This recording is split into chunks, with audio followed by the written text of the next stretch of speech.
Okay, നമുക്ക് ആ ഒരു സിലബസ് കവർ ചെയ്യത്തക്ക രീതിയിലാണ് ക്വസ്റ്റ്യൻ ഇട്ടേക്കുന്നത് കേട്ടോ. ഫസ്റ്റ് ഇത് നമ്മൾ ഇന്നലെ ഡിസ്കസ് ചെയ്ത പാട്ടല്ലയോ, ഇത് പിന്നെ ചെയ്യാവേ. ഈ ടോപ്പിക്കൊക്കെ നമ്മൾ ഇന്നലെ ഡിസ്കസ് ചെയ്തല്ലയോ, എത്തിക്കൽ ആൻഡ് ആ. അപ്പോൾ ഇതിൻ്റെ ആൻസർ അതാ ശ്രീധർ തന്നെ ഇത് ചെയ്തത് മേഡം, ഇന്നലെ നമ്മൾ ചെയ്തത്.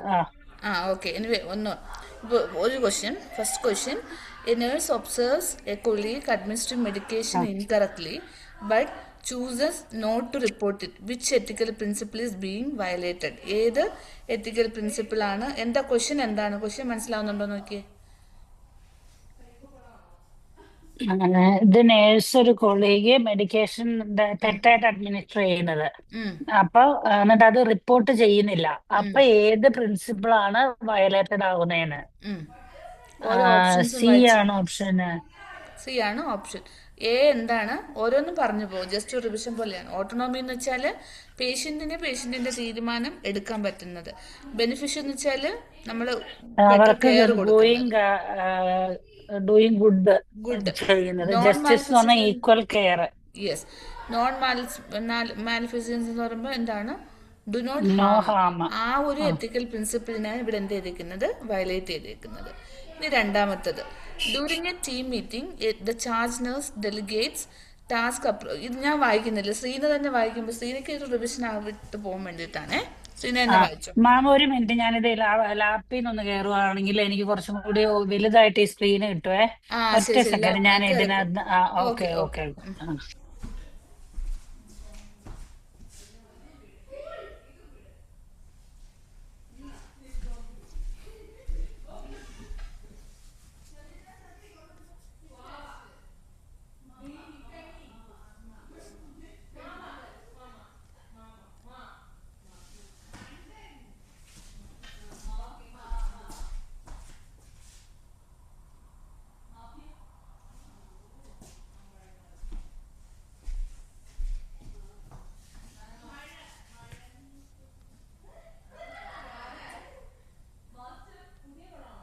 മാം അത് ഡിസ്പ്ലേ ഇടുവോ മാം ക്വസ്റ്റ്യൻ?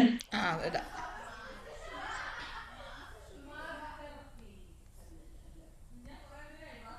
കാണാവോ? ഇപ്പൊ കാണാവോ?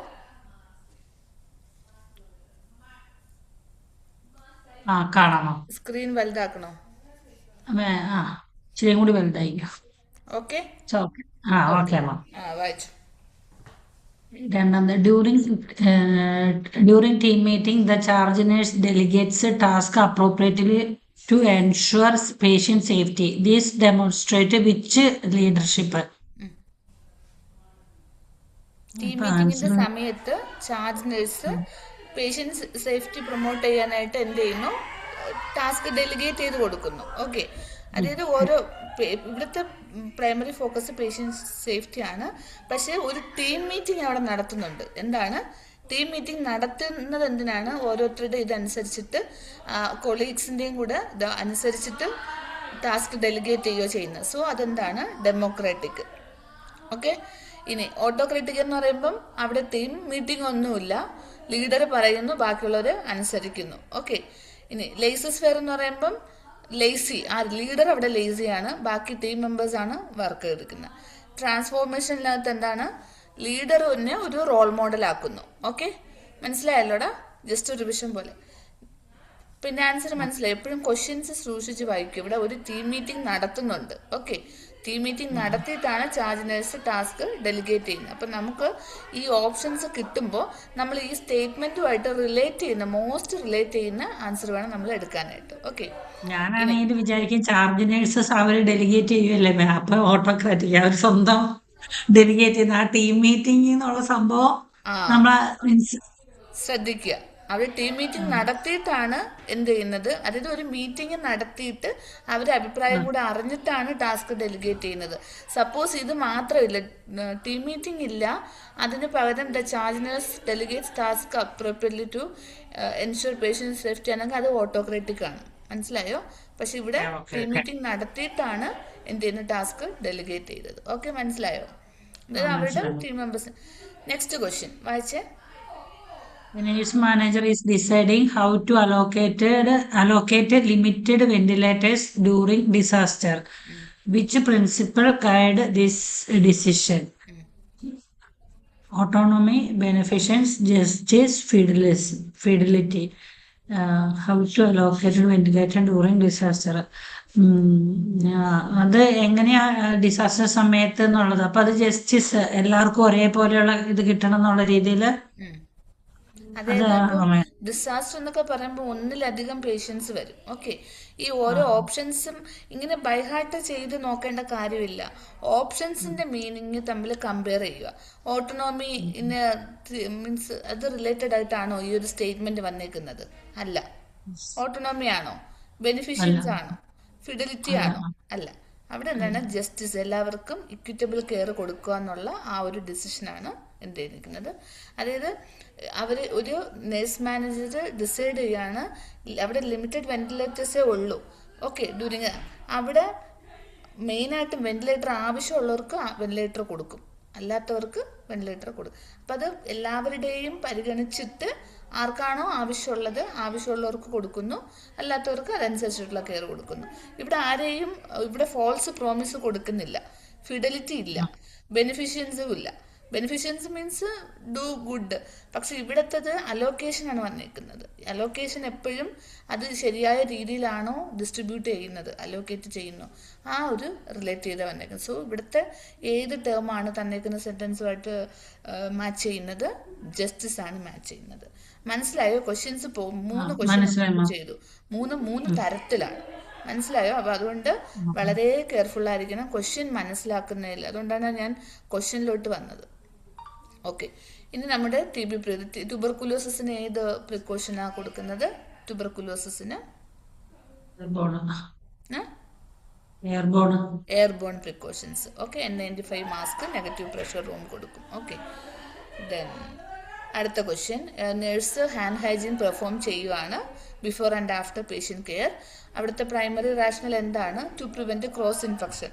തന്നേക്കുന്ന ഓപ്ഷൻസ് എന്താ തന്നേക്കുന്നത്? സ്കിന്നിന്റെ ഡ്രൈനെസ് പ്രിവെന്റ് ചെയ്യാൻ, ഹോസ്പിറ്റലിന്റെ കോസ്റ്റ് റെഡ്യൂസ് ചെയ്യാൻ, breaking the chain of infection, meeting hospital policy. തന്നേക്കുന്ന ഓപ്ഷൻസ് വെച്ച് കമ്പയർ ചെയ്യുമ്പോൾ നേഴ്സ് എന്തിനാണ് ഹാൻഡ് ഹൈജീൻ പെർഫോം ചെയ്യേണ്ടത് before and after patient care? എന്തിനാ? Infection prevent.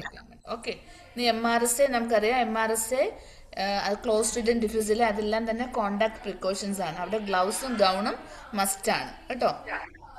Okay, next question gynaecology related ആണ്. 28-year-old woman report pelvic pain and painful menstruation. Ultrasound നോക്കിയപ്പോൾ endometriosis ഉണ്ട്, endometrial tissue outside the uterus. Which condition most likely? എന്താണ് endometriosis? എൻഡോമെട്രിയത്തിന് inflammation ആണ്, അത് PID അല്ല. Okay, കാരണം PIDക്ക് painful menstruation വരത്തില്ല. മനസ്സിലായോ? PIDക്ക് പെൽവിക് പെയിൻ ഉണ്ടാകും, ബട്ട് അവിടെ ഇൻഫെക്ഷന്റെ സിംറ്റംസ് ആണ് വരുന്നത്, ഫീവർ, ഫെറ്റീഗ്, അങ്ങനത്തെ കാര്യങ്ങളാണ് വരുന്നത്.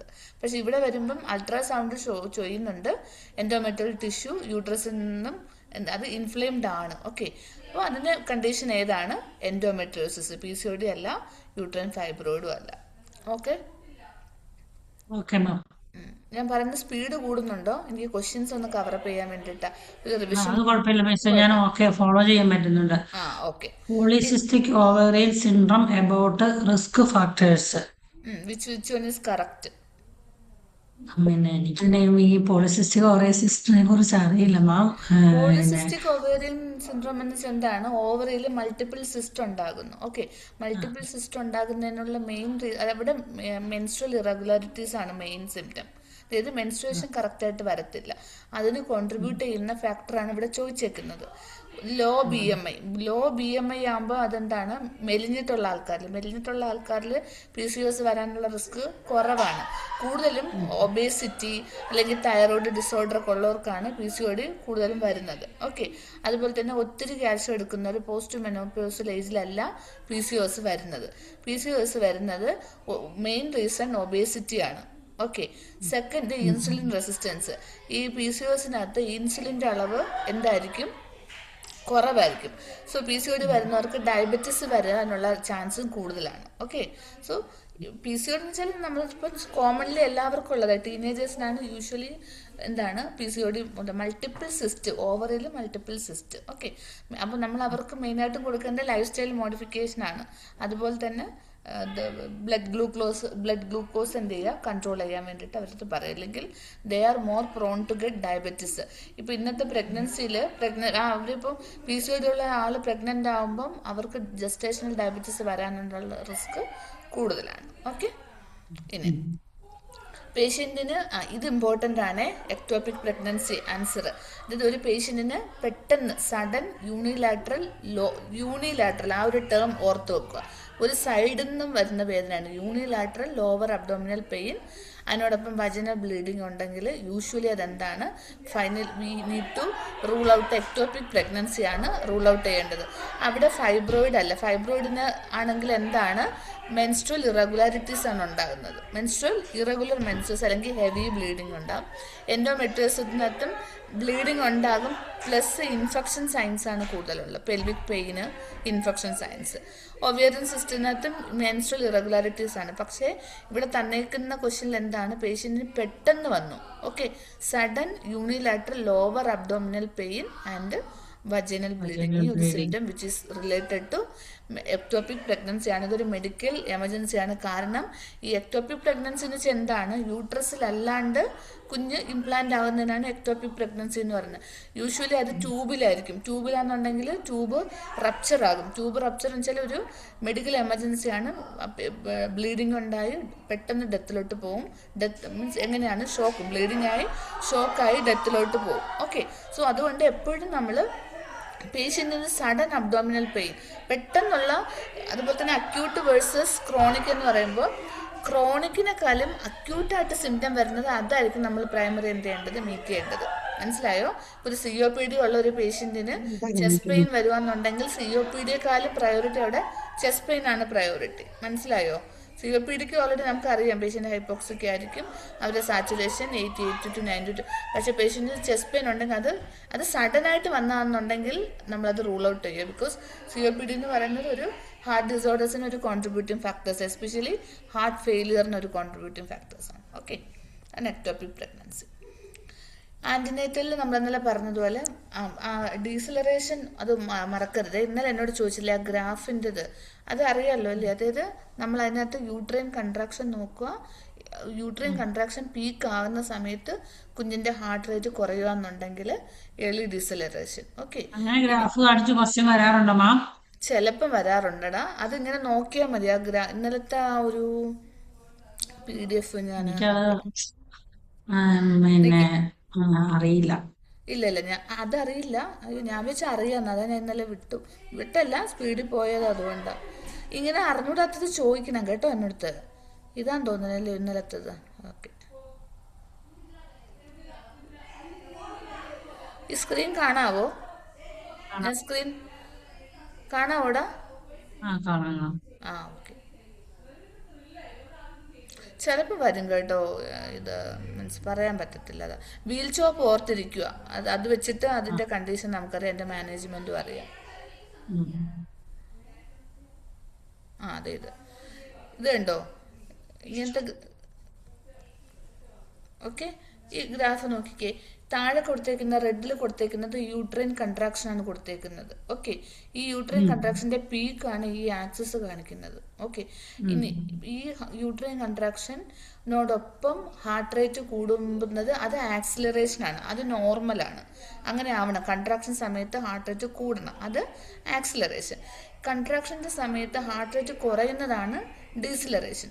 അത് 3 തരത്തിലുണ്ട്. 3 തരത്തിലെന്ന് വെച്ചാൽ കൺട്രാക്ഷൻ പീക്കായിട്ട് അതിന് ശേഷം കൺട്രാക്ഷൻ പീക്കാകുന്ന സമയത്ത് ഡീസിലറേഷൻ ഉണ്ടാകുന്നെങ്കിൽ അത് ഏർലി ഡീസിലറേഷൻ. ഇത് കണ്ടോ, കറസ്പോണ്ടിങ് ആയിട്ടാണ്. ഈ ഒരു ലൈൻ കണ്ടോ, ഗ്രീനും റെഡും കണ്ടായിരുന്നോ? ഇനി ലേറ്റ് എന്ന് വെച്ചാൽ കൺട്രാക്ഷൻ പീക്ക് ആയതിന് ശേഷം വരുന്ന ഡീസിലറേഷൻ. ഈ ഒരു ഗ്രാഫ് കണ്ടോ, ഡിക്ലൈൻ കണ്ടോ? ഇത് ഇവിടെ പീക്കായി, പക്ഷെ പീക്കായതിനു ശേഷമാണ് ഹാർട്ട് റേറ്റ് കുറഞ്ഞത്. ഓക്കെ, ഇനി വേരിയബിൾ ഡീസിലറേഷൻ വെച്ചാൽ ഈ കൺട്രാക്ഷനും ഈ ഡീസിലറേഷൻ തമ്മിൽ ഒരു റിലേഷനും ഉണ്ടാകത്തില്ല. യൂട്രൈൻ അതിൻ്റെ യൂട്രസ് നമ്മളെ കംപ്ലീറ്റ് ഹാർട്ട് ബ്ലോക്ക് പോലെ രണ്ടും തമ്മിൽ ഒരു റിലേഷനും ഇല്ല. യൂട്രസ് കൺട്രാക്ട് ചെയ്യുന്നെങ്കിലും ഹാർട്ട് റേറ്റ് അപ്പം കുറയണമെന്നില്ല, വേറെ എപ്പോഴെങ്കിലും കുറയുന്നു. ഈ ഗ്രാഫ് നോക്കി, ഇത് റെഗുലർ ടൈമിൽ കൺട്രാക്ഷൻ നടക്കുന്നുണ്ട്. പക്ഷെ ഡീസിലറേഷൻ എപ്പോഴാണ്? ഒന്ന് ഇവിടെ നടന്നു, ബട്ട് ഇവിടെ ഉണ്ടോ? ഇവിടെ ഇല്ല. അത് കഴിഞ്ഞ് പിന്നെ അത് കഴിഞ്ഞിട്ടാണുള്ളത്. അതാണ് അത് വേരിയബിൾ. പല സമയത്ത് ഡീസിലറേഷൻ ഉണ്ടാകുന്നതാണ് വേരിയബിൾ. ഇതിന് സമയം കൂടെ തന്നെ വരുന്നതാണ് എയർലി ഡീസിലറേഷൻ. അതായത് പീക്കിന് സമയത്ത് കൺട്രാക്ഷൻ കുറഞ്ഞു. വേരിയബിൾ എന്ന് പറയുന്നത് അതുമായിട്ട് യാതൊരു ബന്ധമില്ലാതെ ഇടയ്ക്കിടയ്ക്ക് വരുന്നു. ലേറ്റ് കൺട്രാക്ഷൻ എന്ന് പറഞ്ഞാൽ നമ്മള് കൺട്രാക്ഷൻ കഴിഞ്ഞു, ബട്ട് കുറച്ചു നേരം കഴിയുമ്പോ തന്നെ താഴേക്ക് വരുന്നുള്ളൂ ആ ഹാർട്ട് റേറ്റ് കൊച്ചിന്റെ. കൺട്രാക്ഷന്റെ പീക്ക് കഴിഞ്ഞ പാട് തന്നെ ഡീസിലറേഷൻ. മനസ്സിലായോ? ഓക്കെ, മനസ്സിലായി. ഇനി ഇത് ഏർലി ഡീസിലറേഷൻ ആണെങ്കിൽ പ്രത്യേകിച്ച് കുഴപ്പമില്ല, കാരണം ആക്സിലറേഷൻ ഒരു ചെറിയ അത് ഒബ്സർവ് ചെയ്യണം പക്ഷെ നമ്മൾ. ഓക്കെ, ഇനി വേരിയബിൾ ഡീസിലറേഷൻ ആണെങ്കിൽ കോഡ് കംപ്രഷൻ ആണ്, വീൽ ചോപ്പ് ആണ്. VEA എന്ന് വെച്ചാൽ ആക്സിലറേഷൻ ആണ്, L ലേറ്റ്. ഓക്കെ, ഇനി which variable deceleration indicate cord compression. അവിടെ നമ്മൾ പേഷ്യൻറ്റിന് എന്ത് ചെയ്യുക? ലെഫ്റ്റ് ലാറ്ററൽ റീപൊസിഷൻ ചെയ്യുക.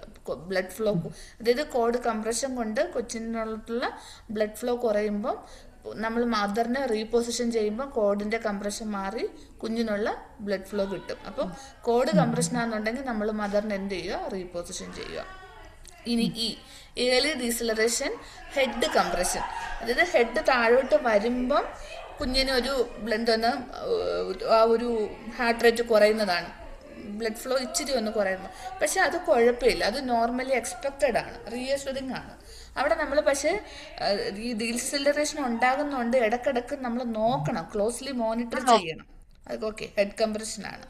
ഇനി ലേറ്റ് ആണ് ഭയങ്കര സിവിയർ. ലേറ്റ് എന്ന് വെച്ചാൽ എന്താണ്? പീക്ക് കൺട്രാക്ഷൻ കഴിഞ്ഞതിന് ശേഷം വരുന്നെന്നുണ്ടെങ്കിൽ അത് ആ കൺട്രാക്ഷൻ്റെ സമയത്തുള്ള പ്ലാസൻ്റെ ത്രൂ ഉള്ള ബ്ലഡ് ഫ്ലോ കുറയുന്നത് കൊണ്ടാണ്. പ്ലാസൻ്റൽ ഇൻസഫിഷ്യൻസിയാണ് അത് കാണിക്കുന്നത്. അതായത് അവിടെ ഹൈപ്പോക്സിയാണ്, പ്ലാസൻ്റെ ത്രൂ ഉള്ള ബ്ലഡ് ഫ്ലോ എന്ത് ചെയ്യുന്നില്ല, കൺട്രാക്ഷൻ സമയത്ത് നടക്കുന്നില്ല, അത് എമർജൻസി ആണ്. സോ പിറ്റോസിൻ കിട്ടുന്ന പേഷ്യൻ്റ് ആണെന്നുണ്ടെങ്കിൽ quickly we need to stop the Pitocin, start oxygen, hypoxia correct ചെയ്യുക, എന്നാലേ കുഞ്ഞിന് ഓക്സിജൻ കിട്ടത്തുള്ളൂ. ഓക്കെ, ഇനി പ്രൊലോങ്ഡ് ഡീസിലറേഷൻ, അതായത് ഈ ഡീസിലറേഷൻ തന്നെ ഒത്തിരി നേരം നിൽക്കുകയെന്നുണ്ടെങ്കിൽ സിവിയർ ഹൈപ്പോക്സിയാണ്, പേഷ്യൻറ്റിന് നമ്മൾ എന്ത് ചെയ്യുക? എമർജൻസി ആക്ഷൻസ് എടുക്കുക. മനസ്സിലായോ? ഡീസിലറേഷൻ വളരെ ഇമ്പോർട്ടൻ്റ് ആണ്, ക്വസ്റ്റ്യൻ ആസ്കിങ് ഏരിയ ആണ്. ഓക്കെ, ഡൗട്ട് ഉണ്ടോ? മനസ്സിലായി. വീൽ ചോപ്പ് എടുക്കുക. ഇങ്ങനെ ഡൗട്ടുള്ള എന്നോട് ചോദിക്കണം കേട്ടോ, ഞാൻ ആ പാട്ട് എക്സ്പ്ലെയിൻ ചെയ്ത് തരാവേ.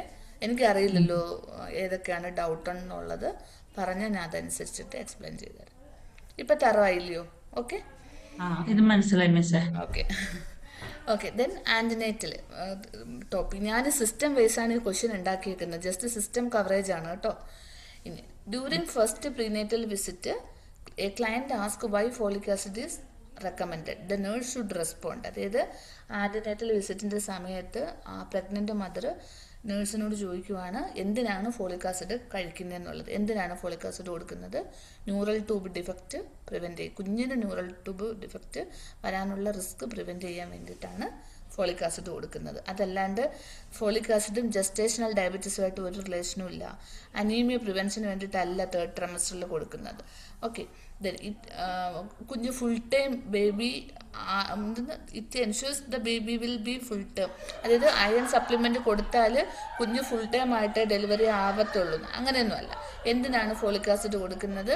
കുഞ്ഞിന് ന്യൂറൽ ട്യൂബ് ഡിഫക്റ്റ്, അത് സ്പൈന ബിഫിഡ, ഓക്കെ, അതുപോലുള്ള ന്യൂറൽ ട്യൂബ് ഡിഫക്റ്റിൻ്റെ റിസ്ക് കുറയ്ക്കാൻ വേണ്ടിയിട്ടാണ് ഫോളിക് ആസിഡ് കൊടുക്കുന്നത്. ഓക്കെ, അതുപോലെ തന്നെ സപ്ലിമെൻറ്റേഷൻ 400 to 800 മൈക്രോഗ്രാം ആണ് ഫസ്റ്റ് ട്രൈമസ്റ്ററിൽ, ഇതാണ് റെക്കമെൻഡേഷൻ ആണ്.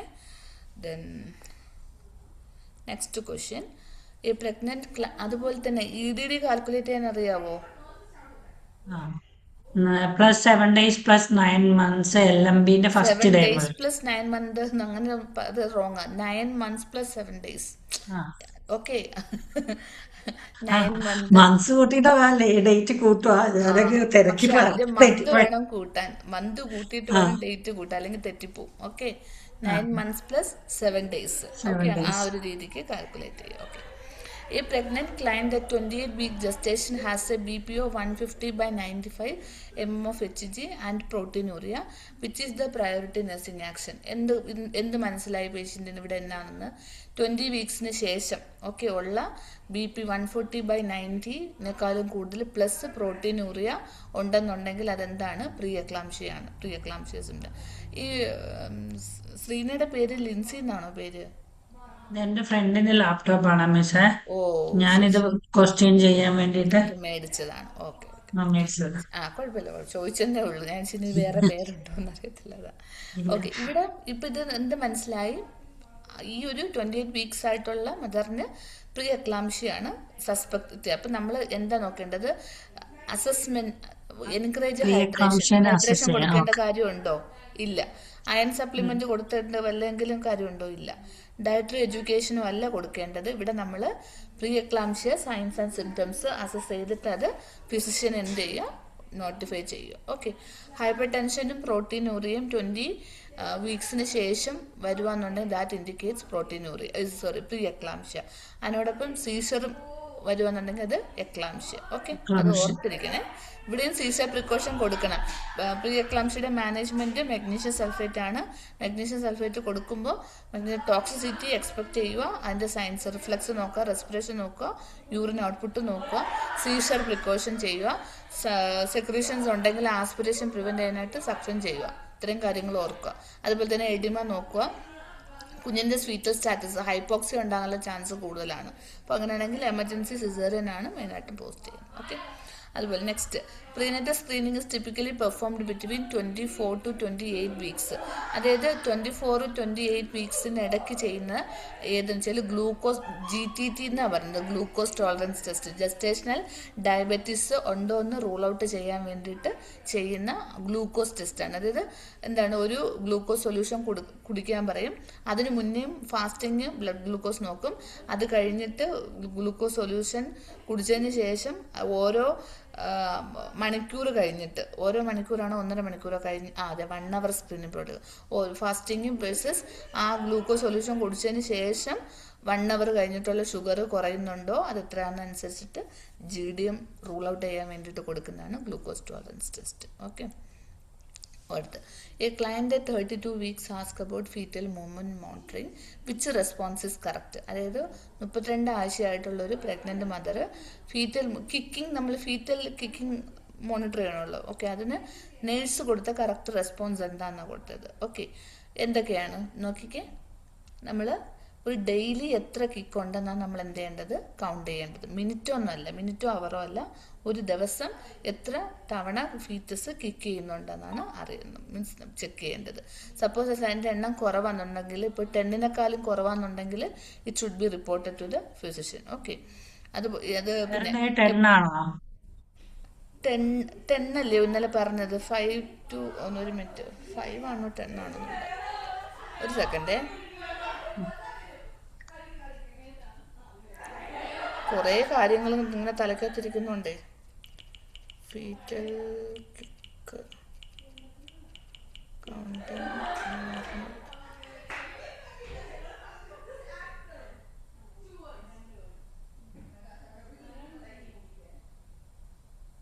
അതെ 10 കേട്ടോ, 10 മൂവ്മെന്റ്സ് ആണ്. പെർ ഡേയിൽ മിനിമം 10 മൂവ്മെന്റ്സ് എങ്കിലും വേണം. 10 മൂവ്മെന്റ്സിനെക്കാളും കുറയുവാന്നുണ്ടെങ്കിൽ ഇറ്റ് ഷുഡ് ബി റിപ്പോർട്ട്. അതായത് ഫീറ്റൽ വെൽബീയിങ് മോണിറ്റർ ചെയ്യാൻ വേണ്ടിയിട്ടാണ് ചെയ്യുന്നത്. പിന്നെ അവരോട് പറയേണ്ടത്, ആഹാരം കഴിച്ചു കഴിഞ്ഞിട്ട് ഒരു 1 to 2 hour കഴിഞ്ഞതിന് ശേഷം മാത്രമേ ഇത് നോക്കാൻ പാടുള്ളൂ. ഓക്കെ, ഇനി എന്തെങ്കിലും ഡിക്ലൈൻ കാണുന്നുണ്ടെങ്കിൽ it should be reported to the physician. Fetal wellbeing assess ചെയ്യാൻ വേണ്ടിയിട്ടാണ് ചെയ്യുന്നത്. അതുപോലെ തന്നെ പോസ്റ്റ്പാർട്ടം കൺട്രാക്ഷൻ. ഓക്കെ, ഒരു ക്ലയൻറ്റ് പറയുവാണ്, എല്ലാ 2 മിനിറ്റ് കൂടുമ്പോഴും കൺട്രാക്ഷൻ ഉണ്ട്, which lasting for 90 second. Okay, ഇനി ഫീറ്റൽ ഹാർട്ട് റേറ്റ് നോക്കിയപ്പോൾ ലേറ്റ് ഡീസലറേഷൻ ഇൻഡിക്കേറ്റ്സ് എന്താണ്? ഹെഡ് കംപ്രസ് ആവുന്നത്, ഹെഡ് താഴേക്ക്. വീൽ ചോപ്പ് വെച്ച് നോക്കിക്കേ, എവിടെയെങ്കിലും റൈറ്റ് ഡൗൺ ചെയ്ത് വീൽ ചോപ്പ് വെച്ച് നോക്കിക്കേ. അത് മാറിപ്പോരുത് കേട്ടോ. ഇല്ല മിസ്സേ, പ്ലാസെന്റൽ ഇൻസഫിഷ്യൻസി. ആ, അതാണ് ഏറ്റവും റിസ്ക്. പ്ലാസന്റൽ ഇൻസഫിഷ്യൻസി ഉണ്ടെങ്കിൽ പെട്ടെന്ന് എന്താ ചെയ്യേണ്ടത്? പിറ്റോസിൻ കിട്ടുന്നുണ്ടെങ്കിൽ പിറ്റോസിൻ സ്റ്റോപ്പ് ചെയ്യുക, ഓക്സിജൻ അഡ്മിനിസ്റ്റർ ചെയ്യുക. ഓക്കെ. അതുപോലെ തന്നെ അതിനോടൊപ്പം റീപൊസിഷനും ചെയ്യാം കേട്ടോ. റീപൊസിഷൻ മാത്രം ചെയ്താൽ പോരാ, റീപൊസിഷനോടൊപ്പം നമ്മൾ ഓക്സിജൻ പിറ്റോസിൻ സ്റ്റോപ്പ് ചെയ്യുക, പ്ലസ് ഓക്സിജൻ അഡ്മിനിസ്ട്രേഷൻ കൊടുക്കുക. ഓക്കെ. ഇവിടെ പറഞ്ഞേക്കുന്ന അനുസരിച്ചിട്ട് എന്താണ്, ഒരു ക്ലയൻറ്റിന് എല്ലാ 2 minutes കൂടുമ്പോഴും കൺട്രാക്ഷൻ ഉണ്ട്, വിച്ച് ലാസ്റ്റിംഗ് 90 seconds. ഇവിടെ ഫീറ്റൽ ഹാർട്ട് റേറ്റ് നോക്കിയപ്പം ലേറ്റ് ഡീസിലറേഷൻ ആണ്, എപ്പം പ്രയോറിറ്റി ആക്സിഡന്റ്. അഡ്മിനിസ്റ്റർ ഓക്സിറ്റോസിൻ, അത് കറക്റ്റ് ആണോ? ഓക്സിറ്റോസിൻ കൊടുക്കുകയാണോ ചെയ്യുന്നത് ലേറ്റ് ഡീസിലറേഷന്? ശ്രീന, എന്തമ്മാ? ഈ ഓപ്ഷൻസ് വായിച്ചിരുന്ന് ചെയ്തേ. ഓപ്ഷൻസ് I വായിച്ചു. encourage the reposition the client and left lateral and notify the provider. ഇങ്ങനെയാകുമ്പോൾ നമ്മൾ പൊസിഷൻ ചെയ്ത് ഓക്സിജൻ അഡ്മിനിസ്ട്രേഷൻ ചെയ്ത് പിറ്റോസിൻ ഉണ്ടെങ്കിൽ നിർത്തണം. ഓക്കെ. ബാക്കിയുള്ള ഓപ്ഷൻസ് ഒന്ന് കമ്പയർ ചെയ്ത് നോക്കിക്കേ. ഇവിടെ അഡ്മിനിസ്റ്റർ ഓക്സിറ്റോസിൻ എന്ന് പറഞ്ഞിട്ടുണ്ടെങ്കിൽ പിന്നെ ഇത് കൂട്ടുവാണ്. അപ്പൊ അത് നമ്മൾ എലിമിനേറ്റ് ചെയ്യും. ഈ സമയത്ത് ഈ 2 minutes ലാസ്റ്റ് ചെയ്യുന്ന 90 second കൺട്രാക്ഷൻ ഉണ്ടെങ്കിൽ നമ്മൾ ആ പേഷ്യന്റ് ഡെലിവറിയുടെ സ്റ്റേജ് ആയിക്കൊണ്ടിരിക്കുകയാണ്. അപ്പൊ എൻകറേജ് ആംബുലേഷൻ ശരിയാവില്ല. പിന്നെ ഇന്റേണൽ ഫീറ്റൽ മോണിറ്ററിങ് അത് എങ്ങനെ എലിമിനേറ്റ് ചെയ്യുന്നതെന്ന് അറിയില്ല മാം. ഔട്ട്സൈഡ് അല്ല നമ്മൾ ചെയ്യുന്നത്, ഇന്റേണലി ചെയ്യാറ്. ഇന്റേണൽ ഫീറ്റൽ മോണിറ്ററിങ് അവിടെ ലേറ്റ് ഡീസിലറേഷൻ നമ്മൾ ചെയ്യേണ്ട കാര്യമില്ല. ഓക്കെ. ഇവിടെ ഓൾറെഡി കൺട്രാക്ഷൻ ഉണ്ട്, കുഞ്ഞിന് ലേറ്റ് ഡീസിലറേഷൻ, അവിടെ എമർജൻസി ആണ്. അവിടെ മോണിറ്റർ ചെയ്തുകൊണ്ടിരിക്കാനല്ല വേണ്ടത്, അവിടെ ക്വിക്ക് ആക്ഷൻ ആണ് വേണ്ടത്. ഞാൻ നേരത്തെ പറഞ്ഞു ലേറ്റ് ഡീസിലറേഷൻ എമർജൻസി ആണത്. മനസ്സിലായോ? ഓപ്ഷൻസ് ശ്രദ്ധിച്ച് വായിക്കുക. നമ്മളത് അറിയത്തില്ല എന്ന് പറഞ്ഞത് എലിമിനേറ്റ് ചെയ്യുകയല്ല, ജസ്റ്റ് റീതിങ്ക് ഇറ്റ്. ഇവിടെ എന്താണ് കണ്ടീഷൻ, ആ കണ്ടീഷൻ ക്വിക്ക് ആക്ഷൻ എടുക്കേണ്ടതാണോ അതോ അസസ്മെന്റ് ആണോ വേണ്ടത്? ഇവിടെ എന്താണ് വേണ്ടത്? അസസ്മെന്റ് ചെയ്തുകൊണ്ടിരിക്കുകയാണോ വേണ്ടത്? ഓൾറെഡി അസസ്മെന്റ് കഴിഞ്ഞു, ലേറ്റ് ഡീസിലറേഷൻ ആണെന്ന് കണ്ടു. സോ നമ്മളുടെ പ്രയോറിറ്റി ആക്ഷൻ എന്താണ്? എപ്പോഴും ഓർക്കോ, എമർജൻസിയിൽ ആക്ഷൻ ആണ് ഫസ്റ്റ്. ഓക്കെ. റുട്ടീൻ ആയിട്ടുള്ളതിന് അസസ്മെന്റ് ഫസ്റ്റ്, ബട്ട് എമർജൻസി ആണെന്നുണ്ടെങ്കിൽ നമ്മൾ ജസ്റ്റ് എന്ത് എമർജൻസി ആണോ കാണുന്നത് അത് മാനേജ് ചെയ്യുക, ആക്ട് ഇമ്മീഡിയറ്റ്ലി. അതാണ് നമ്മളുടെ ഒരു. ഓക്കെ. അപ്പം ഇവിടെ എന്താ ചെയ്യേണ്ടത്? Which late deceleration indicate uteroplacental insufficiency, so we need to reposition, stop Pitocin, administer oxygen. Okay, immediate ആയിട്ടുള്ളത്. ഓക്കെ. ദെൻ പോസ്റ്റ്മോർട്ടം ബ്ലീഡിങ് ഉണ്ടെന്നുണ്ടെങ്കിൽ ഇപ്പോൾ ക്വസ്റ്റ്യൻ തന്നേക്കുന്നുണ്ടോ, ഒരു ഡെലിവറി കഴിഞ്ഞു, the client report bright red vaginal bleeding, എല്ലാ 15 minutes കൂടുമ്പോഴും വെക്കുന്ന pad full എന്ത് ചെയ്യുന്നു, സോക്കാവുന്നുണ്ട്. വിച്ച് ഇൻഡിക്കേറ്റ്സ് ഇവിടെ PPH എന്നാണ് തന്നിട്ടൊന്നുമില്ല. പോസ്റ്റ്മോർട്ടം മീൻസ് വജന ബ്ലീഡിങ് ഉണ്ടെന്നേ ഉള്ളൂ, ബ്ലീഡിങ് നോർമലി എക്സ്പെക്ട് ചെയ്യുക. പക്ഷെ ഇവിടെ PPH ആണെന്ന് നമുക്ക് എങ്ങനെ മനസ്സിലായി? എവരി 15 minutes പാട് മാറ്റുന്നത്. So that indicates the client have heavy bleeding. So അവിടെ എന്താ ചെയ്യേണ്ടത്? ആംബുലേറ്റ് ചെയ്യാൻ പറ്റുമോ ബ്ലീഡിങ് ഉള്ള ഒരാളെ? നോ. സ്റ്റൂൾ സോഫ്റ്റ്നർ കൊടുത്ത ഇതിനൊരു മാനേജ്മെന്റ് ആണോ? നോ. പാഡിന്റെ കൗണ്ട്, പാഡ് എണ്ണാനായിട്ട് പഠിപ്പിക്കുകയാണോ അവിടെ വേണ്ടത്? എമർജൻസി സിറ്റുവേഷനിൽ നമ്മൾ എന്ത് ചെയ്യുക? ഇതിപ്പം PPH എന്ന് കണ്ടു, സോ അവിടെ നമ്മൾ ഫണ്ടസ് ബോഗി യൂട്രസ് ആണോ നോക്കുക, എന്നിട്ട് ഫണ്ടൽ മസാജ് വൈറ്റൽ സൈൻസ് നോക്കുക. ഓക്കെ. എന്നിട്ട് ഫിസിഷ്യൻ എന്ത് ചെയ്യുക? ഇൻഫോം ചെയ്യുക. ഓക്കെ. അതുപോലെ തന്നെ പെരിനൽ കെയറിൽ വാം വാട്ടർ ചെയ്യുക, നല്ലവണ്ണം ഡ്രൈ ചെയ്യാൻ പറയുക. ഓക്കെ. കാരണം മോയ്സ്ചർ ഉണ്ടെങ്കിൽ മൈക്രോ ഓർഗാനിസത്തിൻ്റെ അളവ് കൂടും. അതുപോലെ തന്നെ എല്ലാ മീൻസ് എന്താണ്, ഇപ്പം ഈവൻ ബാത്റൂമിൽ പോവുകയാണെന്നുണ്ടെങ്കിലും ബവൽ മൂവ്മെൻറ്റിന് പോവുകയെന്നുണ്ടെങ്കിൽ നല്ല വൃത്തിക്ക് വാം വാട്ടർ വെച്ച് കഴുകിയിട്ട് നല്ല ഡ്രൈ ആക്കുക. മോയ്സ്ചർ ഒട്ടും പാടില്ല കേട്ടോ. പുവർ ഹൈജീൻ ആണെന്നുണ്ടെങ്കിൽ അത് ഇൻഫെക്ഷനിലോട്ട് പോകും. പിന്നെ സിറ്റ്സ് ബാത്ത്, ആ ഒരു എപ്പിസോട്ടമി ഉണ്ടെന്നുണ്ടെങ്കിൽ അത് ഹീലാവാൻ വേണ്ടിയിട്ട് സിറ്റ്സ് ബാത്ത് കൊടുക്കുക. Then it also prevent the bacterial growth. Okay. അതുപോലെ തന്നെ നിപ്പിളിന് എന്തെങ്കിലും ക്രാക്കിങ്, ഞാനത് തിയറി ആയിട്ട് പറഞ്ഞുതരാവേ. ഓക്കെ. നിപ്പിളിന് ക്രാക്കിംഗ് ഉണ്ടെങ്കിലും എന്താണ് ബെസ്റ്റ് അഡ്വൈസ് എന്ന് വെച്ചാൽ, ഇപ്പോൾ ഒരു നമുക്കറിയാം ഡെലിവറിക്ക് ശേഷം കുഞ്ഞിന് പാല് കൊടുക്കും, ബ്രസ്റ്റ് ഫീഡിങ് കൊടുക്കുന്നുണ്ട്.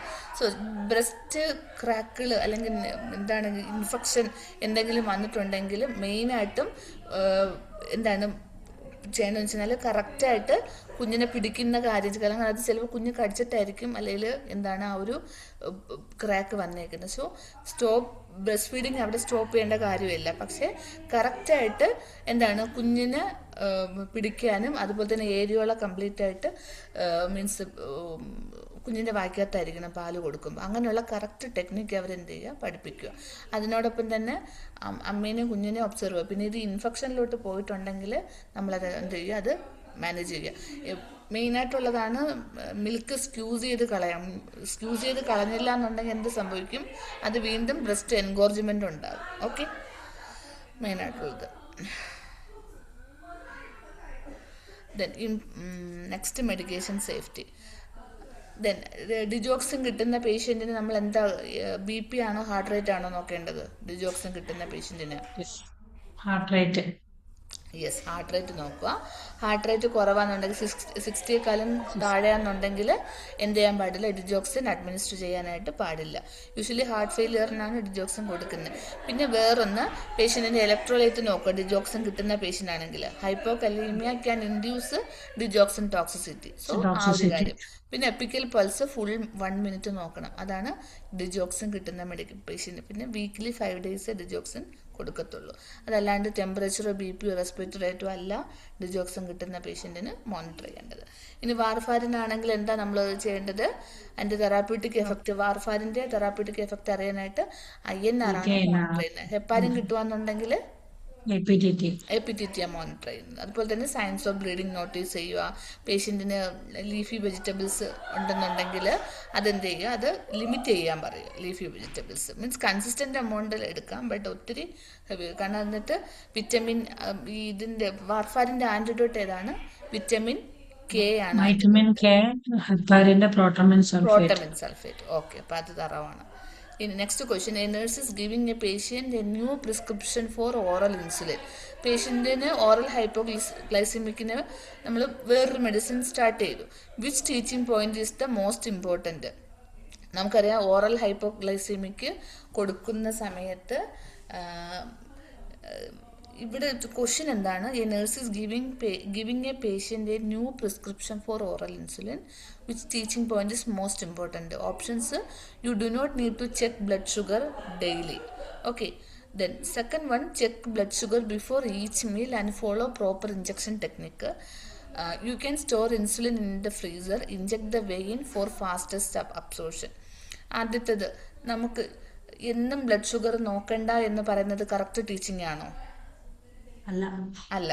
കാരണം ഒന്നാമത് ഓറൽ ഹൈപ്പോഗ്ലൈസെമിക്ക് കിട്ടിക്കൊണ്ടിരുന്ന ഒരു പേഷ്യൻറ്റിന് പെട്ടെന്ന് ഇഞ്ചക്ഷനിലോട്ട് മാറ്റുമ്പോൾ ഡെയിലി ഹൈപ്പോയിലോട്ട് പോകാനുള്ള ചാൻസ് ഒക്കെ ഉണ്ട്. സോ ഡെയിലി ഗ്ലൂക്കോസ് മോണിറ്ററിങ് ആവശ്യമാണ്. പിന്നെ ഇൻസുലിൻ ഫ്രീസറിൽ വെക്കാൻ പാടുണ്ടോ? വെക്കാൻ പാടില്ല. അത് ഒരു ഇതുണ്ട്, റൂം ടെമ്പറേച്ചർ. വൺസ് അത് ഓപ്പൺ ചെയ്തിട്ടുണ്ടെങ്കിൽ നമ്മളത് റെഫ്രിജറേറ്റ് ചെയ്യണം. ഓപ്പൺ ചെയ്തിട്ടുണ്ടെങ്കിൽ, ഓപ്പൺ ചെയ്യാത്തതാണെങ്കിൽ റൂം ടെമ്പറേച്ചറിലും വെക്കാം. അതുപോലെ തന്നെ ഇൻസുലിൻ NPH ഉണ്ടല്ലോ, ഓക്കെ, NPH നമ്മൾ അഡ്മിനിസ്റ്റർ ചെയ്യുന്നതിന് മുന്നേ അത് ഷേക്ക് ചെയ്യണം.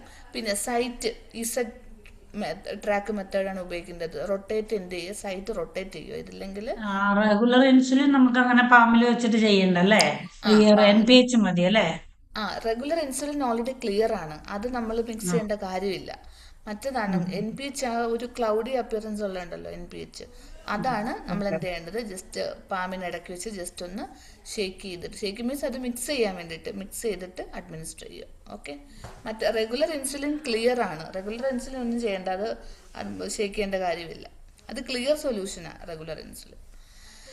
പിന്നെ വേണ്ടത് പേഷ്യൻറ്റിനോട് ഹൈപ്പോ അല്ലെങ്കിൽ ഹൈപ്പർ ഗ്ലൈസീമിയ മോണിറ്റർ, എന്തെങ്കിലും തലകറക്കം അല്ലെങ്കിൽ എക്സസൈസ് സ്വെറ്റിംഗ് ഒക്കെ ഉണ്ടാവുന്നുണ്ടെങ്കിൽ പേഷ്യൻറ്റിന് എന്ത് ചെയ്യുക, മനസ്സിലാക്കി ആ ഒരു സിംറ്റംസ് പേഷ്യൻറ്റിനെ പറഞ്ഞ് മനസ്സിലാക്കിക്കുക.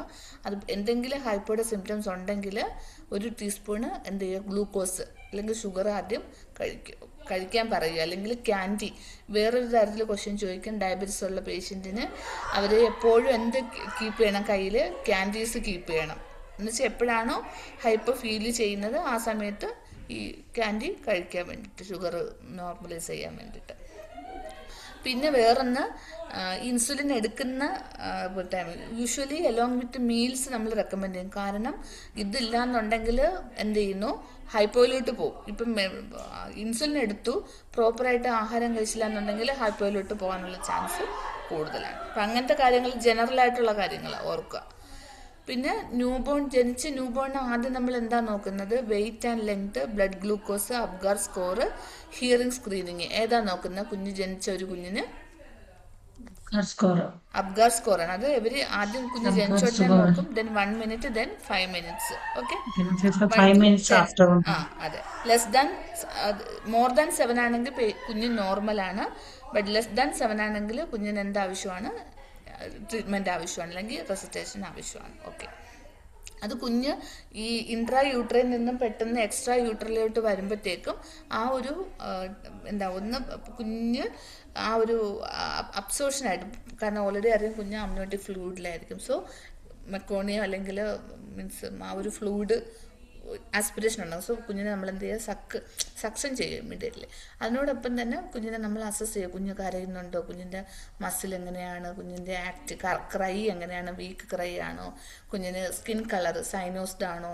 കംപ്ലീറ്റ്ലി സൈനോസ്ഡ് ആണെങ്കിൽ 0, എക്സ്ട്രിമിറ്റീസ് ആണെങ്കിൽ 1, അടുത്ത് പിങ്ക് ആണെന്നുണ്ടെങ്കിൽ 2. അപ്പോൾ അങ്ങനെ വെച്ചിട്ട് നമ്മൾ സ്കിന്നിൻ്റെ colour, muscle tone, reflex irritability, then respiratory effect, അത് റെസ്പിറേഷൻ എടുക്കുന്നുണ്ടോ ഇല്ല എന്നുള്ളത് നമ്മൾ നോക്കുക. ഓക്കെ, അത് കുഞ്ഞ് ജനിച്ച് ആദ്യത്തെ ഫസ്റ്റ് മിനിറ്റിൽ നോക്കും. ദെൻ 5 മിനിറ്റ്സ് കഴിഞ്ഞിട്ട് റിപ്പീറ്റ് ചെയ്യും. പിന്നെ വേറൊന്ന്, കുഞ്ഞ് ജനിക്കുമ്പോൾ അവരുടെ കൺഫേം എന്താണ് മെയിനായിട്ട് നമ്മൾ ശ്രദ്ധിക്കേണ്ടത്, ID ബാൻഡ് കൊടുക്കുക. അതുപോലെ തന്നെ ഫുട് പ്രിൻറ്റ്, അത് ഓർക്കണേ, അങ്ങനെയും ക്വസ്റ്റ്യൻസ് വരും. ഫുട് പ്രിൻറ്റ്, ID ബാൻഡ്, ഈ 2 കാര്യങ്ങളാണ് കുഞ്ഞിൻ്റെ ഐഡൻറ്റിഫിക്കേഷൻ. ഇനി A newborn has yellowing of the skin on the sclera on the 2nd day of the life. Priority action നമുക്കറിയാം, ജനിക്കുമ്പോൾ തന്നെ ഉള്ളത് പാത്തോളജിക്കൽ ജോണ്ടിസ്, വരുന്നതാണ് ഏതാ, ഫിസിയോളജിക്കൽ ജോണ്ടിസ്. സോ നമ്മൾ ബിലിറുബിൻ ലെവൽ നോക്കുക.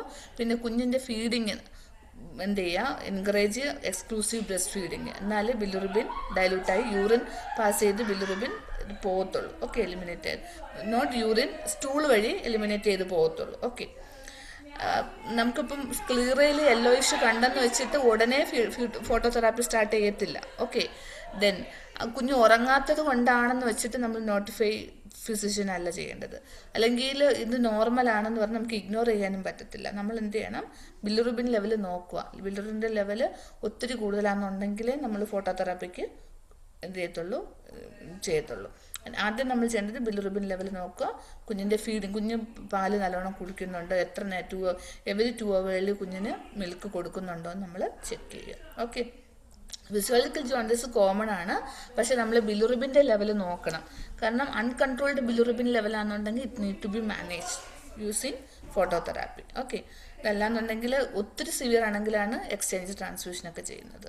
ഓക്കെ, ദെൻ നെക്സ്റ്റ് ഇമ്പോർട്ടൻ്റുമാണ് സഡൻ ഇൻഫൻറ്റ് ഡെത്ത് സിൻഡ്രോം. ഇത് പെട്ടെന്ന് ഒരു കുഞ്ഞ് ഇപ്പം എന്താണ് കമിഴ്ന്ന് കിടത്തിക്കുന്ന കുഞ്ഞ്, അതാണ് കുഞ്ഞുങ്ങളെ പ്രോൺ പൊസിഷനിൽ കൊടുക്കരുതെന്ന് പറഞ്ഞത്. ഈ പ്രോൺ പൊസിഷനിൽ കൊടുക്കുന്ന സമയത്ത് ഈ സഡൻ ഇൻഫൻറ്റ് ഡെത്ത് ഉണ്ടാകാനുള്ള ചാൻസ് കൂടുതലാണ്. അതുകൊണ്ടാണ് ഈ നോട്ട് ഓൺലി ജനിച്ച കുഞ്ഞുങ്ങൾ മാത്രമല്ല, ഈ ഇൻഫൻ്റ് എന്ന് വെച്ചാൽ അപ് ടു 1 year വരെ ഇൻഫൻ്റ് ആണ്. ഇപ്പോൾ ഈ ഇൻഫൻസി പീരീഡിൽ നമ്മൾ പക്ഷേ ഈ ലങ് ഇപ്പം കൊളാപ്സ് ആയിട്ട് ഇപ്പം ICU സെറ്റപ്പിലൊക്കെ നമ്മൾ പ്രോൺ പൊസിഷൻ കൊടുക്കും കുഞ്ഞുങ്ങളെ. പക്ഷെ എന്നിരുന്നാലും നമ്മൾ ഫ്രീക്വൻ്റ് ആയിട്ട് അസസ് ചെയ്യണം. പക്ഷേ യൂഷ്വലി നമ്മൾ ഈ വീട്ടിൽ അല്ലെങ്കിൽ അമ്മമാരുടെ അടുത്ത് പറയുന്നത് കുഞ്ഞുങ്ങളെ കമിഴ്ത്തി കിടത്തരുതെന്നാണ് പറയുന്നത്. There is A risk for sudden infant death syndrome. അവിടെ നമ്മൾ അഡ്വൈസ് ചെയ്യുന്നത് ഒരു ഫേം മാട്രസിൽ ഇപ്പം തൊട്ടിൽ കിടത്തുകയെന്നുണ്ടെങ്കിൽ സുപ്പൈൻ പൊസിഷനിൽ കിടത്തത്, on the back, place the baby on the back in a crib with a firm mattress. Okay, അല്ലാണ്ട് place the baby on the stomach to sleep. സ്റ്റൊമക്കിൽ കമിഴ്ത്തി കിടത്താൻ പാടില്ല. അല്ലെങ്കിൽ പില്ലോ വെച്ചിട്ട് സോഫ്റ്റ് ബെഡിങ് ആൻഡ് പില്ലോ വെച്ചിട്ട് കിടത്താം. അപ്പോൾ കുഞ്ഞ് എന്ത് ചെയ്യും, അത് കമിഴ്ന്ന് പോവും. അഡൽട്ട് ബെഡിൽ കിടത്താനും പാടില്ല. കുഞ്ഞിന് സ്പെഷ്യലി ആയിട്ടുള്ള ക്രിബിൽ ഒരു സോഫ്റ്റ് ആയിട്ട്, നോട്ട് ഓൺലി സോഫ്റ്റ്, ഒരു ഫേം മാട്രസിൽ സുപ്പൈൻ പൊസിഷനിൽ വേണം കിടത്തേണ്ടത്. ഓക്കെ, ദെൻ ഞാൻ പറയുന്നത് ഫോളോ ചെയ്യുന്നുണ്ടല്ലോ അല്ലേ? ഡൗട്ട് ഇല്ലല്ലോ? ഞാൻ മാഡം പറയുന്നത് ശ്രദ്ധിക്കുക. എന്തോ? മാഡം പറയുന്നത് ശ്രദ്ധിച്ചിരിക്കുകയാണ്, ഫോളോ ചെയ്യാൻ ഓക്കെ പറ്റുന്നുണ്ട്. ഓക്കെ ഓക്കെ, ശരി ശരി. ഇനി ഗ്രോത്ത് ആൻഡ് ഡെവലപ്മെന്റിലാണ്. A 4-year-old child is in the clinic, which milestone is expected at the age? 4 വയസ്സെന്ന് പറയുന്നത് ഏതാണ്? ഇപ്പം നമുക്കറിയാം, കുഞ്ഞ് ജനിക്കുമ്പം newborn, up to 28 days neonate, next അതെ ന്യൂ ബോണിന് തന്നെ 28 days വരെ അത് നിയോനേറ്റ്, അത് കഴിഞ്ഞ് up to 1 year infant, 1 to 3 year toddler, ഇതിവിടെ പറഞ്ഞേക്കുന്നത് 4 to 6 year എന്താണ് പ്രീ സ്കൂളർ, 6 to 8 ആണ്, 6 to 8 അല്ല 6 to 12 സ്കൂളർ, അത് കഴിഞ്ഞ് പിന്നെ അഡോളസെന്റ്, അങ്ങനെ പോകും. ഓക്കെ, സോ ഇവിടുത്തെ കുഞ്ഞിൻ്റെ ഏജ് എന്ന് വെച്ചാൽ ഏതാണ്? പ്രീ സ്കൂളറാണിത്, ഏജ് 4 ആണ് ഇവിടെ, ടോഡ്ലർ കഴിഞ്ഞിട്ട് പ്രീ സ്കൂളറാണ്. അപ്പോൾ ഇവിടെ നമ്മൾ യൂഷ്വലി എന്താണ് ഫൈൻ മോട്ടോർ സ്കിൽസാണ് നോക്കേണ്ടത്, അതുപോലെ തന്നെ ബേസിക് സിസേഴ്സ് ഒക്കെ പിടിക്കാനായിട്ട് ഓക്കെയാണോ, ഷേപ്പൊക്കെ ഐഡൻറ്റിഫൈ ചെയ്യാനൊക്കെ പറ്റുന്നുണ്ടാണ് നോക്കുന്നത്. ഇത് ഞാൻ ആ PDF അയച്ചതിനകത്തുണ്ട്, ഓരോ ജസ്റ്റ് ഒന്ന് ഗോ ത്രൂ ചെയ്താൽ മതി അത്. ഇനി ഈ 2-year-old ടോഡ്ലറുകാർ യൂഷ്വലി പാരലൽ പ്ലേ ആണ് ഇഷ്ടപ്പെടുന്നത്. അതായത് ഇപ്പം ബിൽഡിംഗ് ബ്ലോക്സ് അല്ലെങ്കിൽ പാവ വെച്ചിട്ടോ, ഇപ്പം പിള്ളേരാണെങ്കിൽ പാവ വെച്ച് കളിക്കും, അതല്ല എന്നുണ്ടെങ്കിൽ ബിൽഡിംഗ് ബ്ലോക്ക്, ഇതൊക്കെയാണ് പാരലൽ പ്ലേയിൽ എന്ന് വെച്ചാൽ അവരുടെ കൂടെ ഉള്ള പിള്ളേരുമായിട്ട് കളിക്കാനാണ് അവർക്ക് കൂടുതൽ ഇഷ്ടം. ഓക്കെ, ടീം സ്പോർട്സ് ഒന്നും 2 വയസ്സായ കുഞ്ഞിന് പറ്റില്ല, കോപ്പറേറ്റീവ് ബോർഡ് ഗെയിം പറ്റില്ല, വീഡിയോ ഗെയിം ഒന്നും പറ്റത്തില്ല. തന്നേക്കുന്ന ഓപ്ഷൻസിൽ ഏതാണ് പറ്റുന്നത്? Building blocks and dolls with parallel play. Okay, usually അവർ ഈ പാരലൽ പ്ലേയിൽ അവർ പുറത്ത് പോയി കളിക്കുമെങ്കിലും അവർ എപ്പോഴും പിയേഴ്സിനോട് മിങ്കിൾ ചെയ്ത് കളിക്കത്തില്ല, പിണങ്ങും. ഓക്കെ, എപ്പോഴും ഇതല്ല, പക്ഷെ അവർക്ക് അവരുടേതായിട്ടുള്ളൊരു ലോകത്ത് കളിക്കാനാണ് അവർക്ക് ഇഷ്ടം. പിന്നെ അത് ഈ ടോളർ പീരീഡിലാണ് അവരുടെ ഫൈൻ മോട്ടോർ ഡെവലപ്മെൻറ്റ് വരുന്നത്. കൈ പിടിക്കാനും അങ്ങനത്തെ കാര്യങ്ങൾ, അല്ലെങ്കിൽ ഓരോ ഷേപ്പ് മാത്രമല്ല, എന്താണ് ഒരു ഇമാജിനേഷനൊക്കെ വരുന്നത് അവരുടെ ഒരു രീതിക്ക് ഓരോ കാര്യങ്ങൾ ചെയ്യാനായിട്ട് മീൻസ് ആ ഒരു ഇമാജിനേഷൻ കപ്പാസിറ്റി കൂടുന്നത് ടോളർ പീരീഡിലാണ്. ഓക്കെ, അപ്പം നമുക്കറിയാം, നമുക്ക് പിള്ളേരുള്ളല്ലോ, അപ്പോൾ നമുക്ക് അതനുസരിച്ചിട്ട് ക്വസ്റ്റ്യൻസ് വരുമ്പം ശ്രദ്ധിക്കണേ, ഓരോന്നും ശ്രദ്ധിച്ച് ചെയ്താൽ മതി. ഇനി a parent report that their 10-month-old is not yet crawling. 10 മാസമായിട്ട് കൊച്ചിന് ക്രോൾ ചെയ്യുന്നില്ല. അപ്പോൾ എന്താണ് നേഴ്സ് കൊടുക്കേണ്ടതെന്ന് വെച്ചാൽ, this is abnormal, refer immediately. Your baby should be walking already. Then some infants may skip crawling as a overall development.